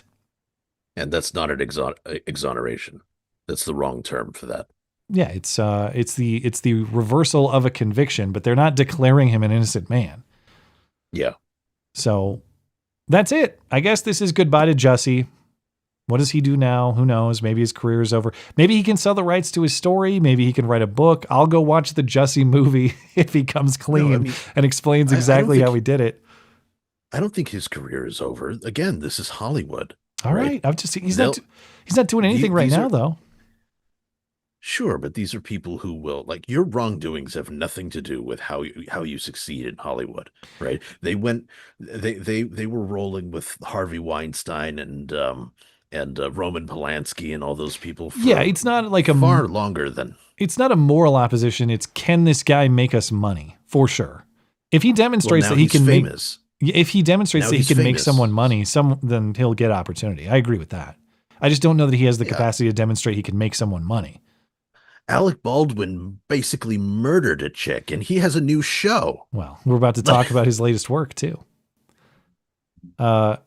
Anyway, we'll see. We'll see if that's the end of Jussie, or the only thing I think we can say safely about Jussie's upcoming life and career, he will not be Epsteining himself anytime soon. I am not suicidal. Couple updates in cases I've followed throughout the year. Back in the fall and early winter, I was following this case at Salisbury University in Salisbury, Maryland. 15 students were accused of a hate crime after supposedly luring a gay guy into their apartment and beating him up for being gay. And then details came out that made the story sound a lot more complicated than that. First, the hate crime charges were dropped in December, or at least 12 of the 15 hate crime charges. The state's attorney said the charges weren't supported by the evidence. That report also included the curious line, quote, one of the defendants made a fake account on a dating app and promised the victim sex with a 16-year-old. Yeah. Now, as far as I've seen, like they were targeting a pedophile. Yeah, this sounds like a Christiansen To Catch a Predator op gone wrong. Now, in fairness, I guess 16 is the age of consent. Gone right. In Maryland. Yeah, or gone right. But in all the reporting, and I've followed this fairly closely, it's got to be out there somewhere. The guy they beat up, they never tell us what his age is. And I know that, like, if he's 18, maybe it's not that crazy that he's talking to a 16-year-old. Is he 18 or is he 60? What are we talking? Clearly, this is not as simple as, hey, a gay guy, let's get him, gang. This guy was having a sexual conversation with someone he thought was a minor, and it turned out to be a bunch of frat guys, and they beat his ass. That's not an anti-gay thing. That's a why are you a pedo or pedo-adjacent person thing. But why are you pedo? Yeah, exactly. I think they ask that question in Nigeria too. I don't know. Or maybe they don't. But anyway, this week we have another development in the case. One of the students was acquitted outright. Benjamin Brandenburg was acquitted on one count of second-degree assault, one count of false imprisonment. Both were misdemeanor charges. So far, Brandenburg is the only student to be fully acquitted, but the rest of these convictions, they didn't have these hate crime modifiers. They deal with assault and kidnapping, and not the hate crime original claim, generally speaking. So this case has been a weird one. I maintain that it is a Chris Hansen op that went a little too far in the eyes of the law. but I need information on the guy that they brought into that apartment, who he is and why they did it, to make sense of this case. I mean, let's be honest though, if they're targeting him in this way, he's probably like 50, right? I would assume he's not. If they're just, what are the odds he's like their peer at school and he's 21 or something like that? There's no way. I think the odds are really low. Yeah, I think the odds are really low that that's the case, and I think that the news keeping his age out of this is probably tactical. I would assume because they don't want this to be they don't want it to get out and then for people to think, oh, they were beating up a pedo. Yeah, all right, whatever. Case dismissed. Exactly. Okay. Lastly, I've also followed this case of the mayor of Colorado Springs, Yemi Mobolade, the first black mayor of that city. Last year, several of Mobolade's associates were charged for hoaxing a cross burning and racial vandalism. You could see the N-word written on a campaign sign of his. This was during his 2023 campaign for mayor. Ashley Blackcloud and Derek Bernard. There's a husband and wife. They were on trial this week in Colorado Springs, charged with making threats or their conduct related to this hoax. They're former friends of Mobolade. Now, Mobolade has long been believed to have involvement. When I say that, I mean me. Like, this guy was definitely part of it. Not that I'm the only one, but Mobolade himself has denied any involvement. We haven't had, at least on the record, prosecutors making accusations against him or anything like that. But just did it. If it was putting the pieces together, Blackcloud and Bernard, they're his friends. Why would they just hoax vandalism against his campaign unless he put him up to do that? It doesn't make any sense. They really should have done this in Chicago, and they should have put a noose around his neck. Yeah, much more convincing. But the FBI apparently had evidence of this too. So they were friends. They were in communication. There was text communication between them that implied that they were working on this race hoax together. The text messages, they were obtained and were in the possession of the FBI.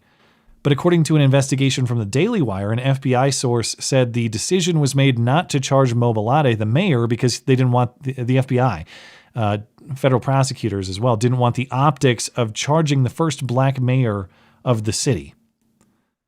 Now, Mobolade, again... So he's above the law.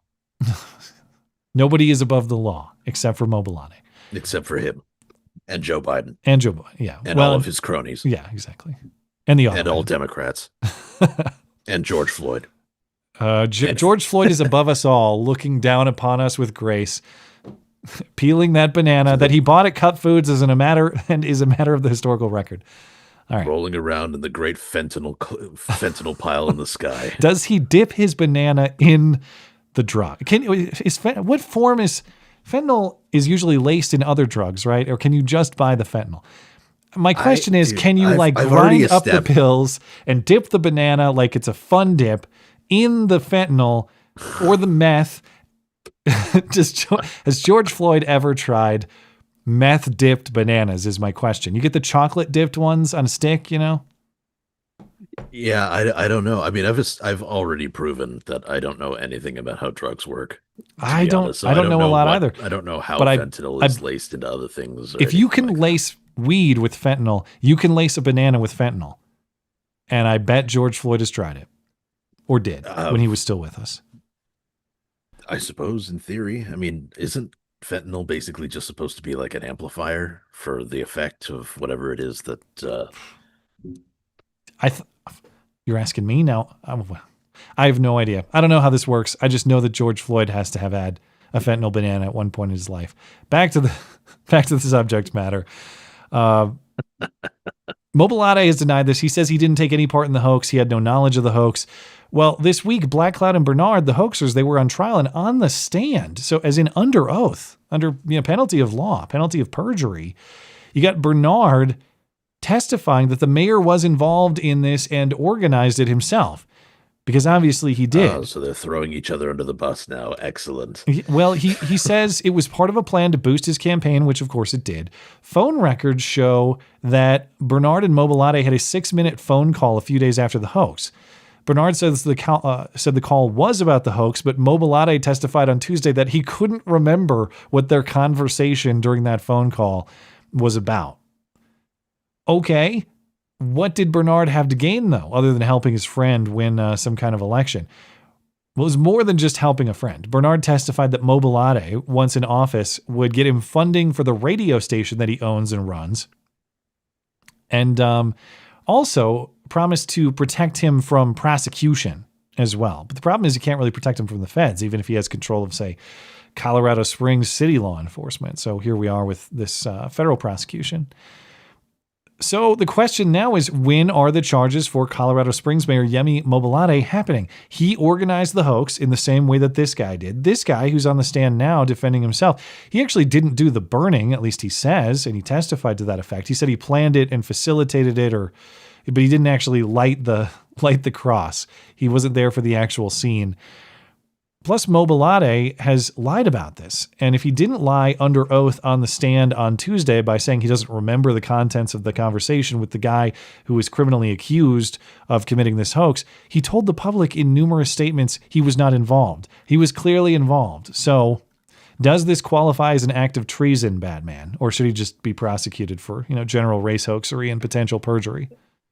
No, I don't think this is treason. Come on now. No. But but I mean, doesn't this stuff this stuff is a dime a dozen now, right? This happens so frequently that, well, frankly, it happens frequently enough that you have a segment about every single week.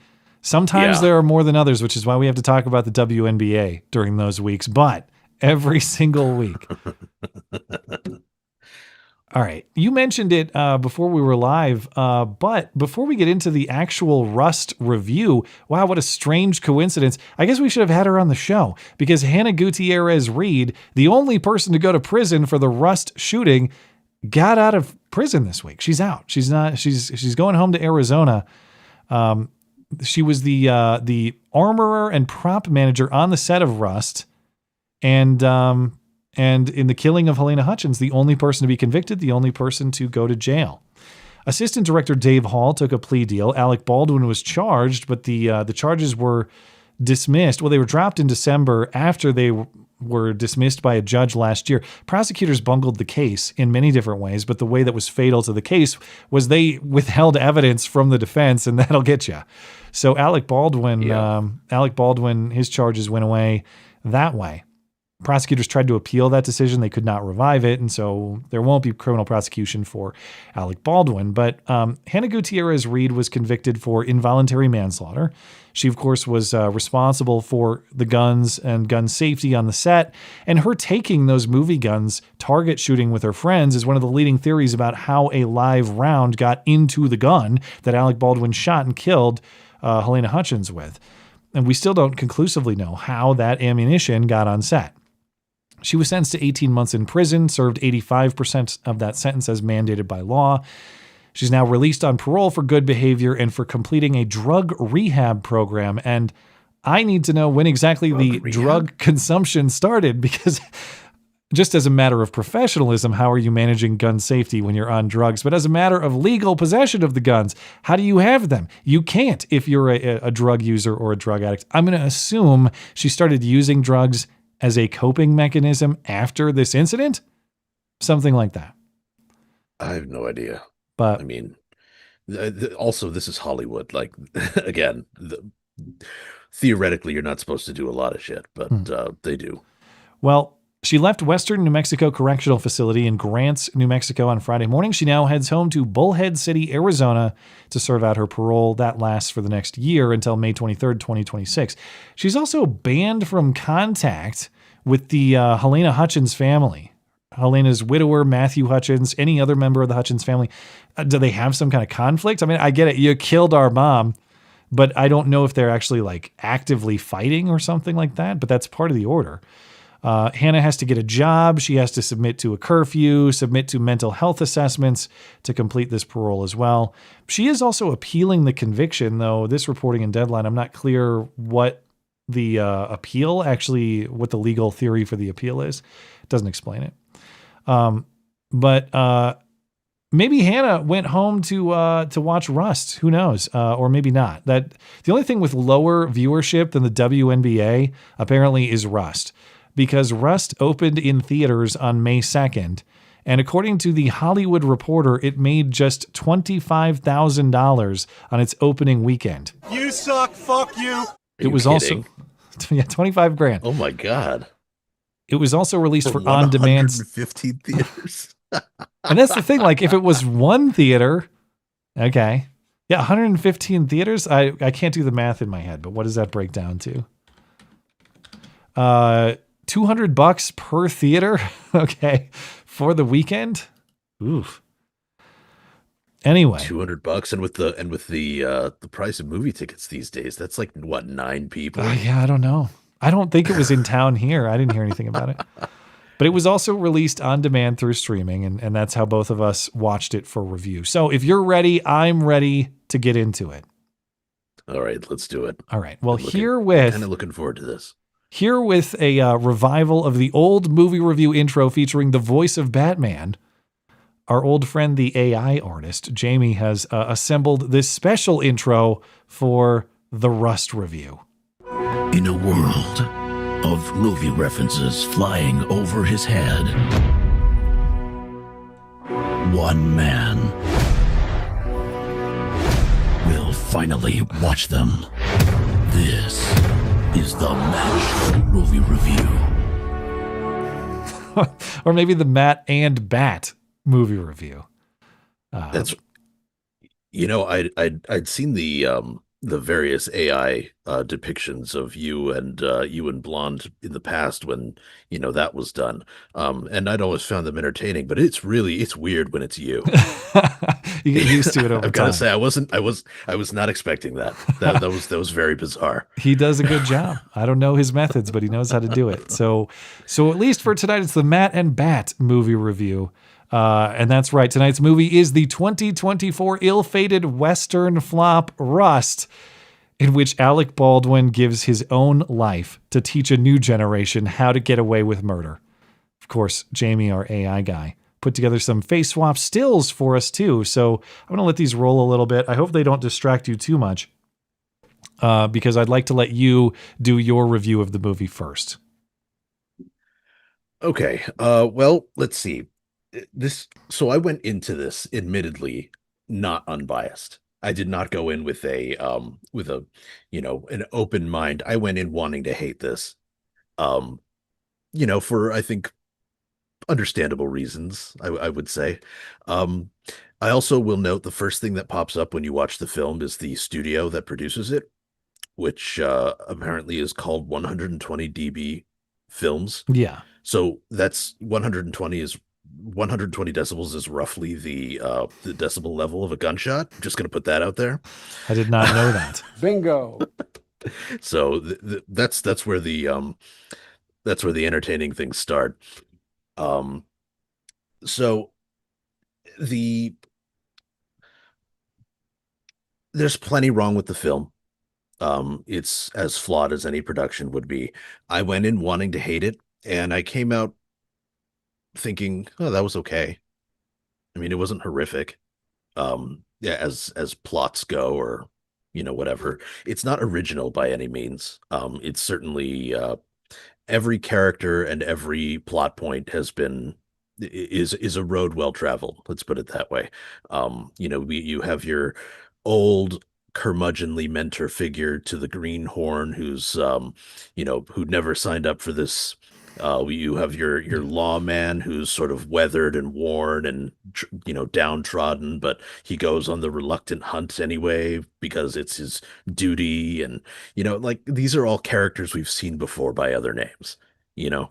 I will say that a lot of the cinematography, actually, which would have been Helena Hutchins, which would have been her sort of. She would have been responsible for that, was actually pretty good. I thought the shots were really pretty, and they put in a lot of establishing shots, a lot of sweeping, panning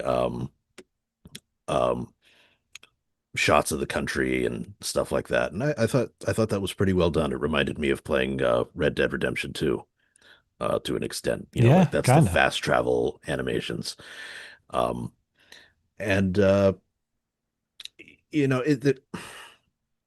It's not original. It's drawing on tropes, but I think it draws on tropes that honestly kind of work.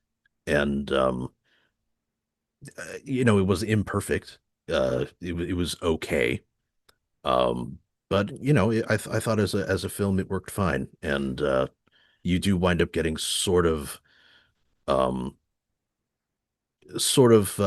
start caring about a couple of the characters, the kid in particular.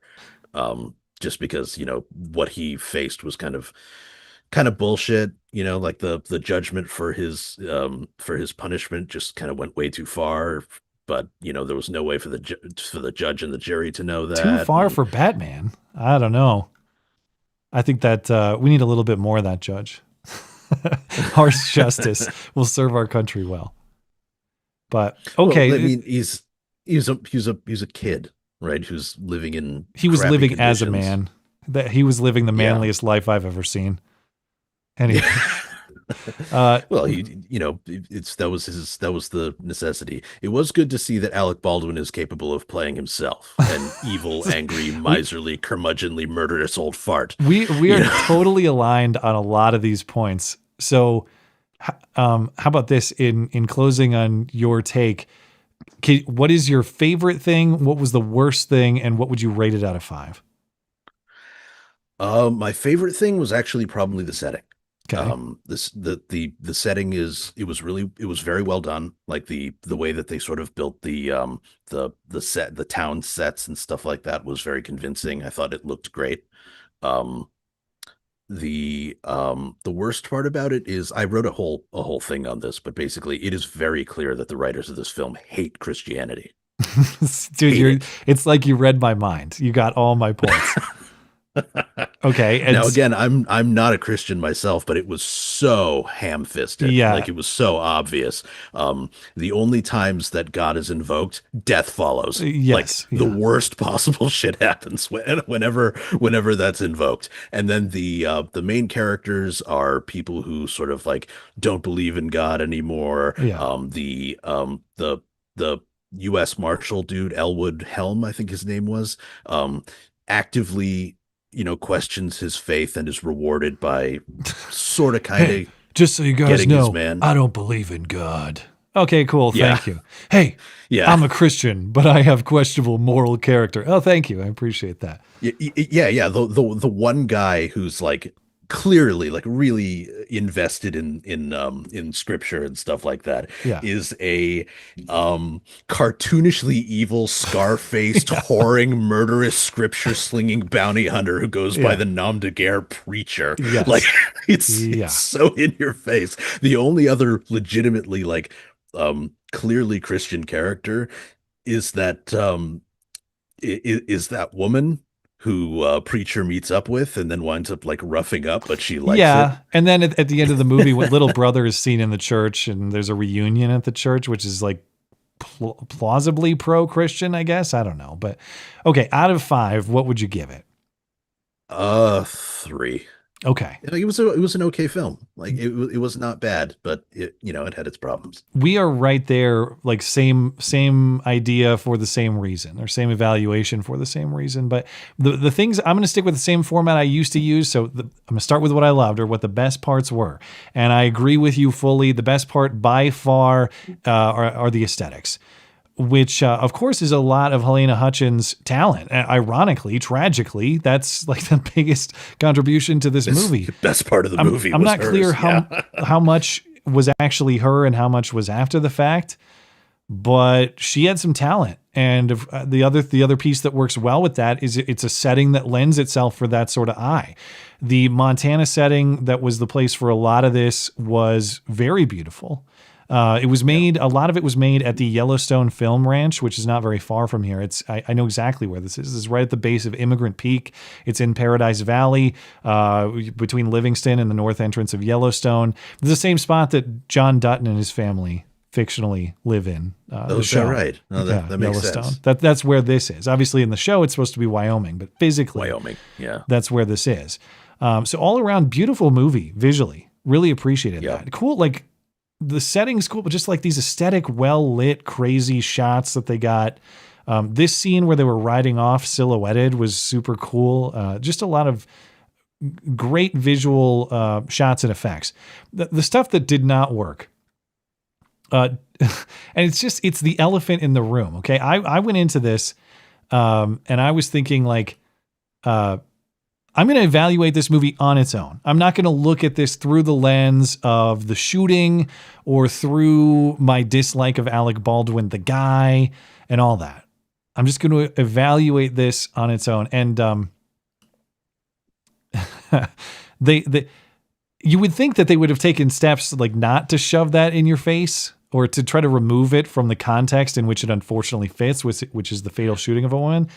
I was wondering about that. I was wondering which of those shots that I saw in the film were the ones where he blew somebody away. But I guess they never did showed just that, cut the church scene outright. It's not in the movie.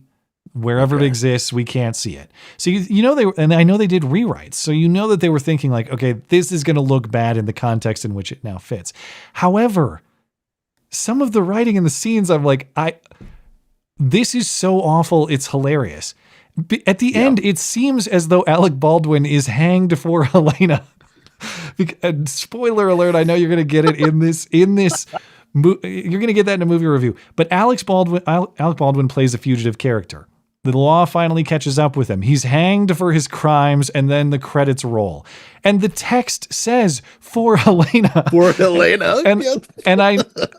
It's a little bit slower paced than I'm going to show here. It's not straight up Alec Baldwin hanging on the rope and then a tribute to Helena. There's like a scene of the two boys reuniting in between for like 30 seconds. But it almost seems that way. Yes, we hung Alec Baldwin as justice for Helena. Enjoy it because it's the only way you're ever going to see it. In fact, the line is they killed him twice. Yes. For it. Yeah. Because he dies shortly before he's hanged. So I had to record this stuff on my phone to get around copyright protection, but look how this plays out. Go forth, Christian soul, from this world in the name of God the Almighty. We pray, Heavenly Father, this day for your divine justice.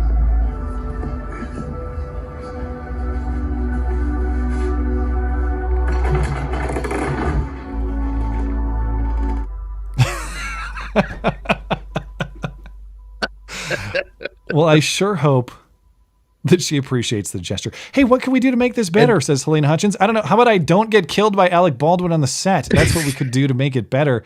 I know that's really insensitive. It sucks. I'm sorry for her and her family, but the way that played out was like, geez, hanged Alec Baldwin for Helena? What are we doing here? And not only that, like, that was the best quote you could have come up for her. I know. What could we do to make this better? I'm sure she probably did. That wasn't touching. That was fucking cringe. I'm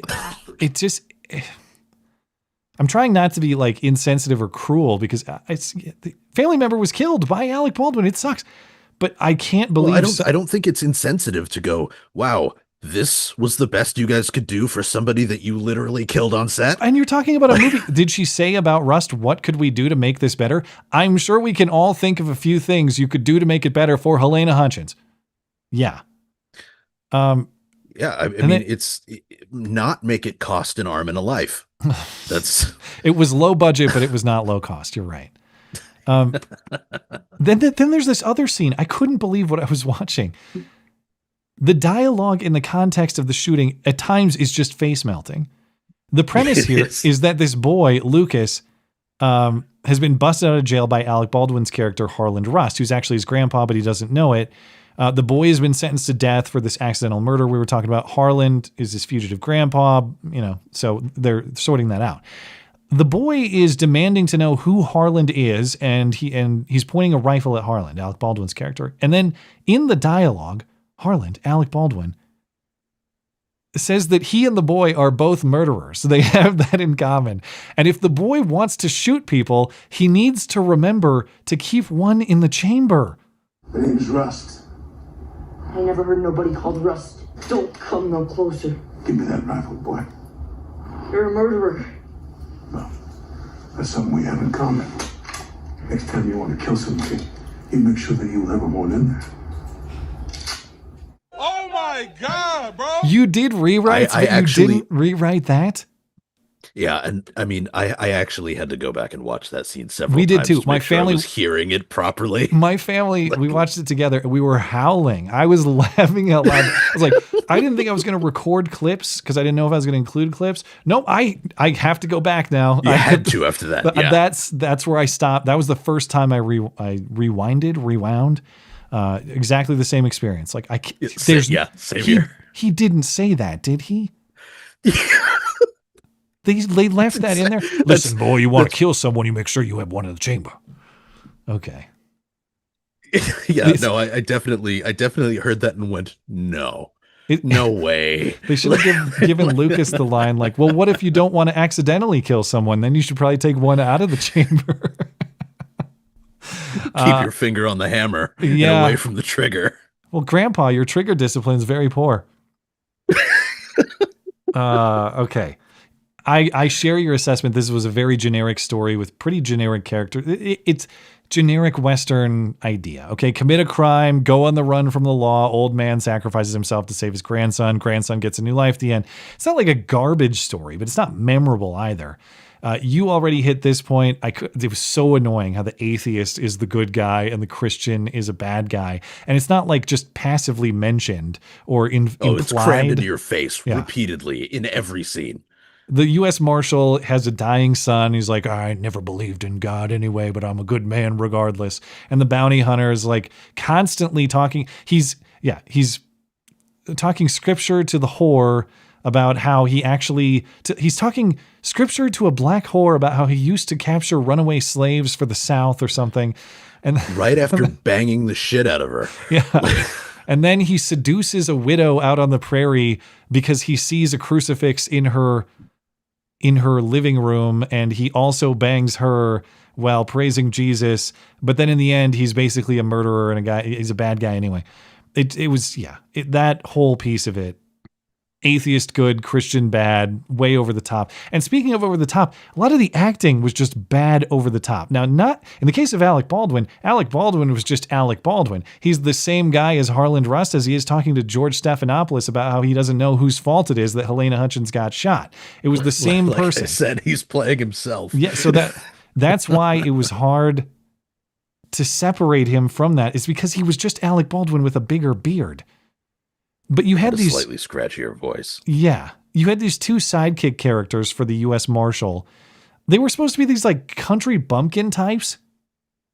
Way overdone. You could tell, you could tell how they feel about country hillbilly types. And it's like hey, let's put these guys in for like slapstick comic relief. No, I don't want to see them. That exists nowhere else in the film. Yeah. At no other point is there any kind of comedy or anything like that. It's just these two retards who are fighting each other when it's totally unnecessary, and everybody else going, well, that's just how they are. Don't make me tell your mama you've been scrapping. Are you fucking kidding me? Exactly. That was awful.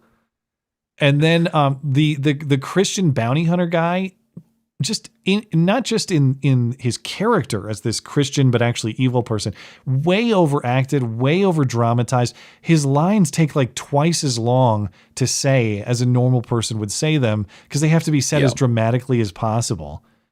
And then more than that, I mean, even his character design, right, with the black all over his outfit, and he's got these like wicked scars over half of his face and stuff like that. He's a cartoon. Yeah. Like, this is not a believable character. This is cartoon. There were also too many shots of the same excuse me. Too many shots of the same spot. Maybe it's just me, like I know where that is, okay? And they keep showing the same mountain. That's Immigrant Peak in Montana. But they keep showing that same mountain in the context of cross-country travel. Like, oh, that same mountain you've seen a million times, that was in Wyoming, but now it's in Colorado. But now it's in New Mexico. The terrain just wasn't... I can't say I would have noticed that. I didn't. Even if you don't notice the specific mountain, they're all the way down in New Mexico, and it still looks like a Northern Rockies setting. That's true. And I get it. This is just like, you don't see the red, Southwest colors and all that. Anyway, the movie was low budget. I get it. They probably just like, whatever. It's fine. Just pretend. Yeah. But the movie's way longer than it needs to be. It's almost 2.5 hours. Very true. Could have been closer to an hour and a half. I have a theory about that, because those establishing shots that I spoke of, right? They take up a huge portion of the film. Right? Maybe it was that. There's so much. I think that's a big part of it, and I think there's a reason that they included so many. It was their way of doing a tribute to Helena Hutchins, using her work and putting as much of it in there as they possibly could. Maybe, and it wasn't just the establishing shots, which I liked. I thought they were beautiful. There was a lot of pieces of the story that are like, why is this in here? The country bumpkin scrapping that you talked about, the Indian side story where he trades a gun for a horse, but then the Indians get killed, and it's like, is that really totally pointless? A hugely necessary thing? That was virtue signaling. That was virtue signaling. That's what that was. Yeah. Oh, look how actually reasonable these supposedly scary, scalp peeling heathens are. Yeah. Right. The bounty hunter's romance with that widow is a million years long and isn't really necessary either. And it's weird. Like it's weird in a way that it doesn't fit into the film in any other. Yeah. Like it doesn't fit into the film in any way. It's just sort of shoehorned in there. It has nothing to do with any kind of thematic, elements. It's not connected to any other part of the story. It's just there to make you feel uncomfortable. Pretty much, yeah. When there's no point. It's there to soften how cringe Alec Baldwin is by juxtaposition. That's the purpose of it. Yeah, that's right. There's a lot of campfire dialogue, some of it necessary to explain the story, some of it just kind of filler. Lucas gets a fever for a while, and then it just kind of goes away. It was like, what was the point of this? Why did we do this whole fever side thing? There was actually a point to that, I thought. That was that was to show how Harlan Rust's character would sort of develop in, tackling a problem that he cannot solve in a situation where he's supposed to be sort of this lone ranger type. I do everything alone, and I'm the only one we need to rely on and stuff like that. But now he's confronted with a problem, and he has to care about this kid for, I don't know, familial obligation's sake. And then how he handled that. I think there was a point to that plotline. Did it go on too long? I mean, maybe. I don't know. Well, speaking of going on too long, me and us, I will wrap this up. There was plenty to trim down in that movie and plenty to trim down in my review. But for a visually beautiful movie with very unfortunately hilarious Alec Baldwin lines, generic story, some crap acting, it all kind of washes out. I ended up exactly where you are, and I gave it a 3 wiki rating. I'll allow it. And I thought about it, and I felt bad about this because the context in which it fits of a fatal shooting of this woman, that actually made it, I think, more interesting to me than it actually is. If it weren't for the Alec Baldwin cringe factor, I probably would have rated it lower. I know that's not fair to her, but the entertainment factor that came out of this for me was mostly related to what happened to her. Yeah, you've got a point there, but I have to say I think the rating still fits because I went in wanting to hate this. I wanted this to be a piece of shit, right? And it wasn't. Victory for Alec Baldwin. Did you watch it all the way through the credits? Did you see the Helena Hutchins prologue? No, I didn't. I killed it in the middle of the credits because I didn't think anything was going to happen. I didn't know about this until I saw someone mention it in a Reddit thread. So I didn't see it until I went back either. But at the end of the credits, director Joel Souza, who was also wounded by the same shot that killed Helena Hutchins, explains that they chose to complete, or explained why they chose to complete and release the movie. He says they did it so people could see Helena's incredible work, as you were talking about, and so that whatever money is generated can support the Hutchins family. Coming back to the completion of the filming of Rust after the tragedy that took Helena's life was the most difficult decision I've ever had to make. But I knew that it was the wish of Helena's family that her final work not simply vanish, that it could be seen and appreciated, and that people would have the opportunity to discover how uniquely talented she was. They could see the world through her eyes, even if just for a few hours. For the crew that returned and the new crew members that joined us, we completed Rust to celebrate our friend Helena, her art, her talent, and the indelible legacy she left behind. Yeah, so that's why. Which okay, interesting. Makes sense. I mean, I if it was my family member, I could quell my murderous rage against Alec Baldwin. I would probably want the same thing. I would want that work to be out there for people to view. Obviously, there's not a lot of money that's coming out of this movie, but whatever money is, they're giving to the Hutchins family, it sounds like. So I know it was very controversial with the crew that made the movie, whether to continue working on it after this or whether just to stop. And I don't have a problem with their decision to see it through in the way that they did. I just don't think it was a great movie. Yeah. I mean, again, it was for how much it cost with regards to, life and limb, literally. It wasn't a good enough movie to justify that. Apparently they made it for like $7 million though. So, I mean, grading on a curve, pretty good. Yeah, that's not bad at all. But anyway, all right. Any Russ thoughts before we're all done? I mean, if you like Westerns, you'll probably like the movie, so long as you can stomach the cringy anti-Christian bullshit that they shoehorned in there. Other than that, I mean, it was one of the movies of all time. All right. Well, let's get into Super Chat and we'll call it a night. So, back on YouTube, you guys have been very patient. I appreciate that. Sorry about the delay. Daniel Wyvern, defunding family planning makes it all worth it. Planned Parenthood is getting some cuts in this bill, or I forget what exactly is going on with Planned Parenthood, but I know that there are Planned Parenthood's having some operational problems around the country. So if this bill takes a whack at Planned Parenthood, that's fine. We don't want to fund eugenics anymore. Thank you, Daniel. Injured Guardian, Judge Janine is on it. What does Cy Tolliver know? Cy Tolliver, isn't that the character from Deadwood?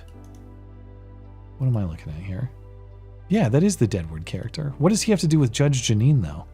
That one's way over my head. You know that reference? That's probably a quote. It's probably a quote from Deadwood, transposed to have her name in it. Okay. Anyway. I still need to watch Deadwood. Great show. I haven't done that yet. Yeah, I've heard really good things. I just haven't gotten around to it. Unique name, pass the BB bill. The political loss is too great. With the political gain, you can cut spending after. If this doesn't pass, then the right will never have the political power to cut spending. I mean, I can listen to that argument. I'm so sick of the, like, we have to continue the spending now to cut it later. I mean, we've heard it so many times over the years, and then the cutting time never actually comes. So I get it. Suppressors. All off right. the NFA. All right, fine. At least we get something. That's out of this. big. That's huge. It is a big deal. It does matter. I'm just so tired of the promise to cut in the future, but the promise is never realized. That I'm like, fuck it. Let's just stop. Let's not do this anymore. Just look for the wins. Look for the wins where you can find them. Suppressors off the NFA. Right. You've convinced me. Long Dong John. Thank you, unique name. Matt and I once made love. Afterwards, told him the story of the OnlyFans thought who banged 580 guys in 6 hours and went to the hospital afterward. Oh, God, I heard about that. And he said, lol, amateur. This piece of shit, they probably got AIDS, you know? Who did this? Was that Denzel Washington? Yeah, that's from Training Day. You remember that one? Yeah, this piece of shit, they probably got AIDS, you know? That's what you say when you walk around LA, indeed. Who is this person who I haven't heard of? Is this different than the one? Yeah, so this is some, I think this is, I can't remember if it's actually the same chick as the last little bout with, flirting with as many dudes as she could, let's put it that way. The, Lily, what's her face? That chick. No, there's another one named Bonnie. I think. Oh, yeah. That's right. Bonnie. Yeah. I know. Yeah. I think I confused them. Anyway. Yeah. I mean, I don't know if they're probably the same person, just like in different places at once. I can't keep my famous whores. I can't keep track of them. Yeah. Anyway, I'll have to look that one up. Yeah, it was like, I saw the story. It was like 583 dudes or something like that. And it's like, well, of course, you got run over by a train. Of course you're going to the hospital. Well, disgusting. I hope she made good money on that because she is sacrificing her future. If she even survives. What future? If you got to go, well, she had a future before, doesn't anymore. No, I think that future's been out of sight for a while now. Yeah. Hope you saved the money you made better than a South African saves that Big Mac after all the farmers leave. Purpose of the ages. Days like this, I would really like to have calls to discuss. I've been listening for 10 years now. I don't know how to get on Discord and lined up for everyone to hear my brilliance. What do I need? All you need is just hop onto that Discord server that's linked in the description. I don't take calls on Sundays, but I do take them on Wednesdays. And I know Discord's kind of confusing, but if you hop in there, you can get in touch with my friend Tim, producer Tim. He will help you navigate the complexities of Discord so that you are technologically capable of calling in when you would like to. Purpose of the Ages says, South Africa is a constitutional democracy, right? The majority, blacks, get to make the rules. What exactly is the problem here from a freedom perspective? If you don't like majority rule, then move. The problem from, well, I guess it depends on which depends on how you're asking it. I think most people, even democracy defenders, would still grant the premise that there are rights that exist outside the sphere of majority rule because they are moral rights. One of those is actually I don't think that's true. I think a lot of democracy defenders these days believe in any kind of moral rights. I think they think that if two wolves and a sheep vote on for what's for dinner, the sheep should be fucked. It'd be an interesting thought experiment to see what their boundaries are, because I don't think they would grant the premise that majority should be able to vote to kill you. Or maybe they would, I don't know. But I think they would, but if they were honest. Well, I don't know. That's why democracy itself is not the highest value. Democracy serves something else or is constrained by something else, but it is not a moral value itself, of course. But yeah, from a pure democracy perspective, there wouldn't be a problem. It's only if you believe in some moral construct or the existence of rights that you run into that problem. He also says, YouTube is blocking my awesome comment. I barely even said anything about how I appreciate being white, and South Africa demonstrates the brilliance of our founding fathers. Well, thank you for your support for the show. I am not going to be niggardly. And you can say I appreciate being white, and Raju Mahan doesn't shut that down. I'm very surprised. Esoterica Unbound, back on the road, back in Missouri, inflicting, and by the way, thank you, Purpose of the Ages, appreciate it. Esoterica Unbound, on the road, back in Missouri, inflicting this week's show on my dad. Oh, Godspeed to your dad. I'm sorry to hear it. He's bored since we cut away from videos of guys building shelters in the woods. Please say hi so I can claim he got something out of it. Hi, Esoterica Unbound's dad. I'm sorry if we've bored you. And I know you probably didn't tune in expecting to hear about WNBA, Hoax, Hate Crimes, and a thorough review of Alec Baldwin's movie. Yeah, and a movie review that made a review of a movie that made no money, excuse me. Yeah, well, that's all right. Thank you, Esoterica Unbound, and all the best to your dad. Over on Rumble, Palatine, Matt and I once made love. He genocided my South area. You are gay. All right, thank you. Dangerous Space is our friendly call screener and producer. You guys gave Rust a shot, or glad you guys gave Rust a shot. Too bad it was a bit of a misfire. When they are done right, Westerns can be absolutely killer. Alec Baldwin shot a woman, kind of ran out of wordplay to end there. Well, Rust was killer in that regard. You're absolutely right. Dangerous Spaces also says, remember Helena's husband was made a producer, I believe, as part of the settlement. That's right. That job title can vary in what a person does. Sometimes they just cut you a check and call you a producer. It probably was something like that, I would assume. Yeah. Over on Odyssey, Blankets, I've been making you wait the whole stream. I'm sorry about that. Thanks for your patience. Says, Matt, do you think you can do movie reviews more movie reviews again? And maybe a mini series. At this point, I don't have any plan to, just because, it's a lot of time commitment and I got to focus on other things. And I don't mean that just even in the professional sense, though I do. I want to make sure that my attention and resources are focused on what matters, or not that movie reviews don't matter. I get that there's fun and value to them, but I need to stay focused on my core material and just kind of get through a crazy time in my professional life. But also, it's a lot of time away from, it's weird to say away from family, because it was fun to watch movies with my family to do this, but what little time I do have to spend in ways that we want to, that are completely at our own discretion. Like when I have to watch a movie that is selected by someone else, and it's not even relaxing because I have to pay attention to every piece of it and take notes and make sure I'm evaluating. I know some would say I don't even pay attention to the movies I review, or that I don't understand them, and sometimes that happens, I guess. But I do, if I'm reviewing it, it's like that, I treat that like a job, because it is. And so taking on that responsibility, again, just doesn't really fit in with what I'm trying to do right now. So I'm not saying never, I'm just saying I don't plan to bring it back right now, which is why I didn't do the written review on this one either. Matt, did you hear about Scott Adams? He made a video talking about maybe how he can make it. I heard about his terminal diagnosis. Very sad, of course. Godspeed to him. Yeah. I did not hear anything about an update that maybe it's not terminal, which is what this implies. Have you heard anything on that? No, I only heard that basically he was dying. Yeah, I heard that it's going to be soon, but hopefully he has some options. I don't know, but all the best to him and his family.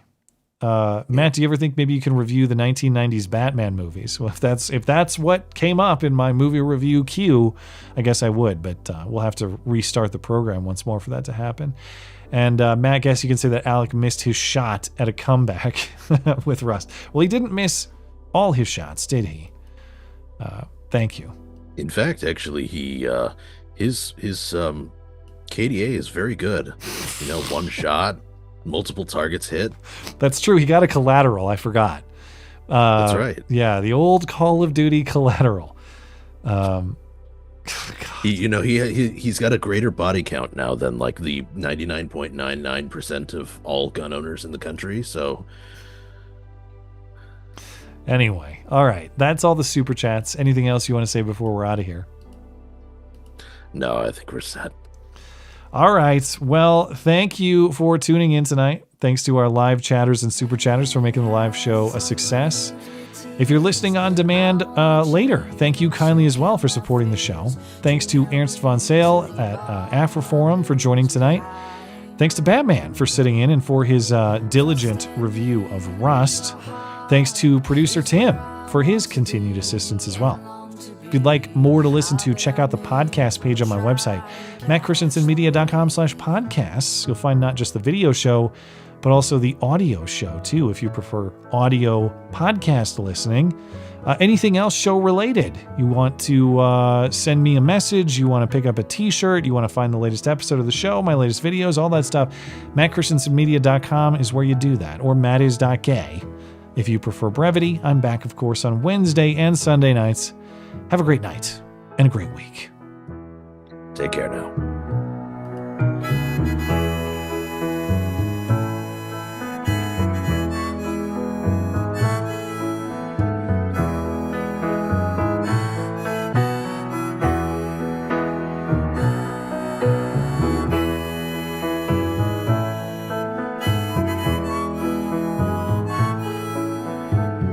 But I may as well try.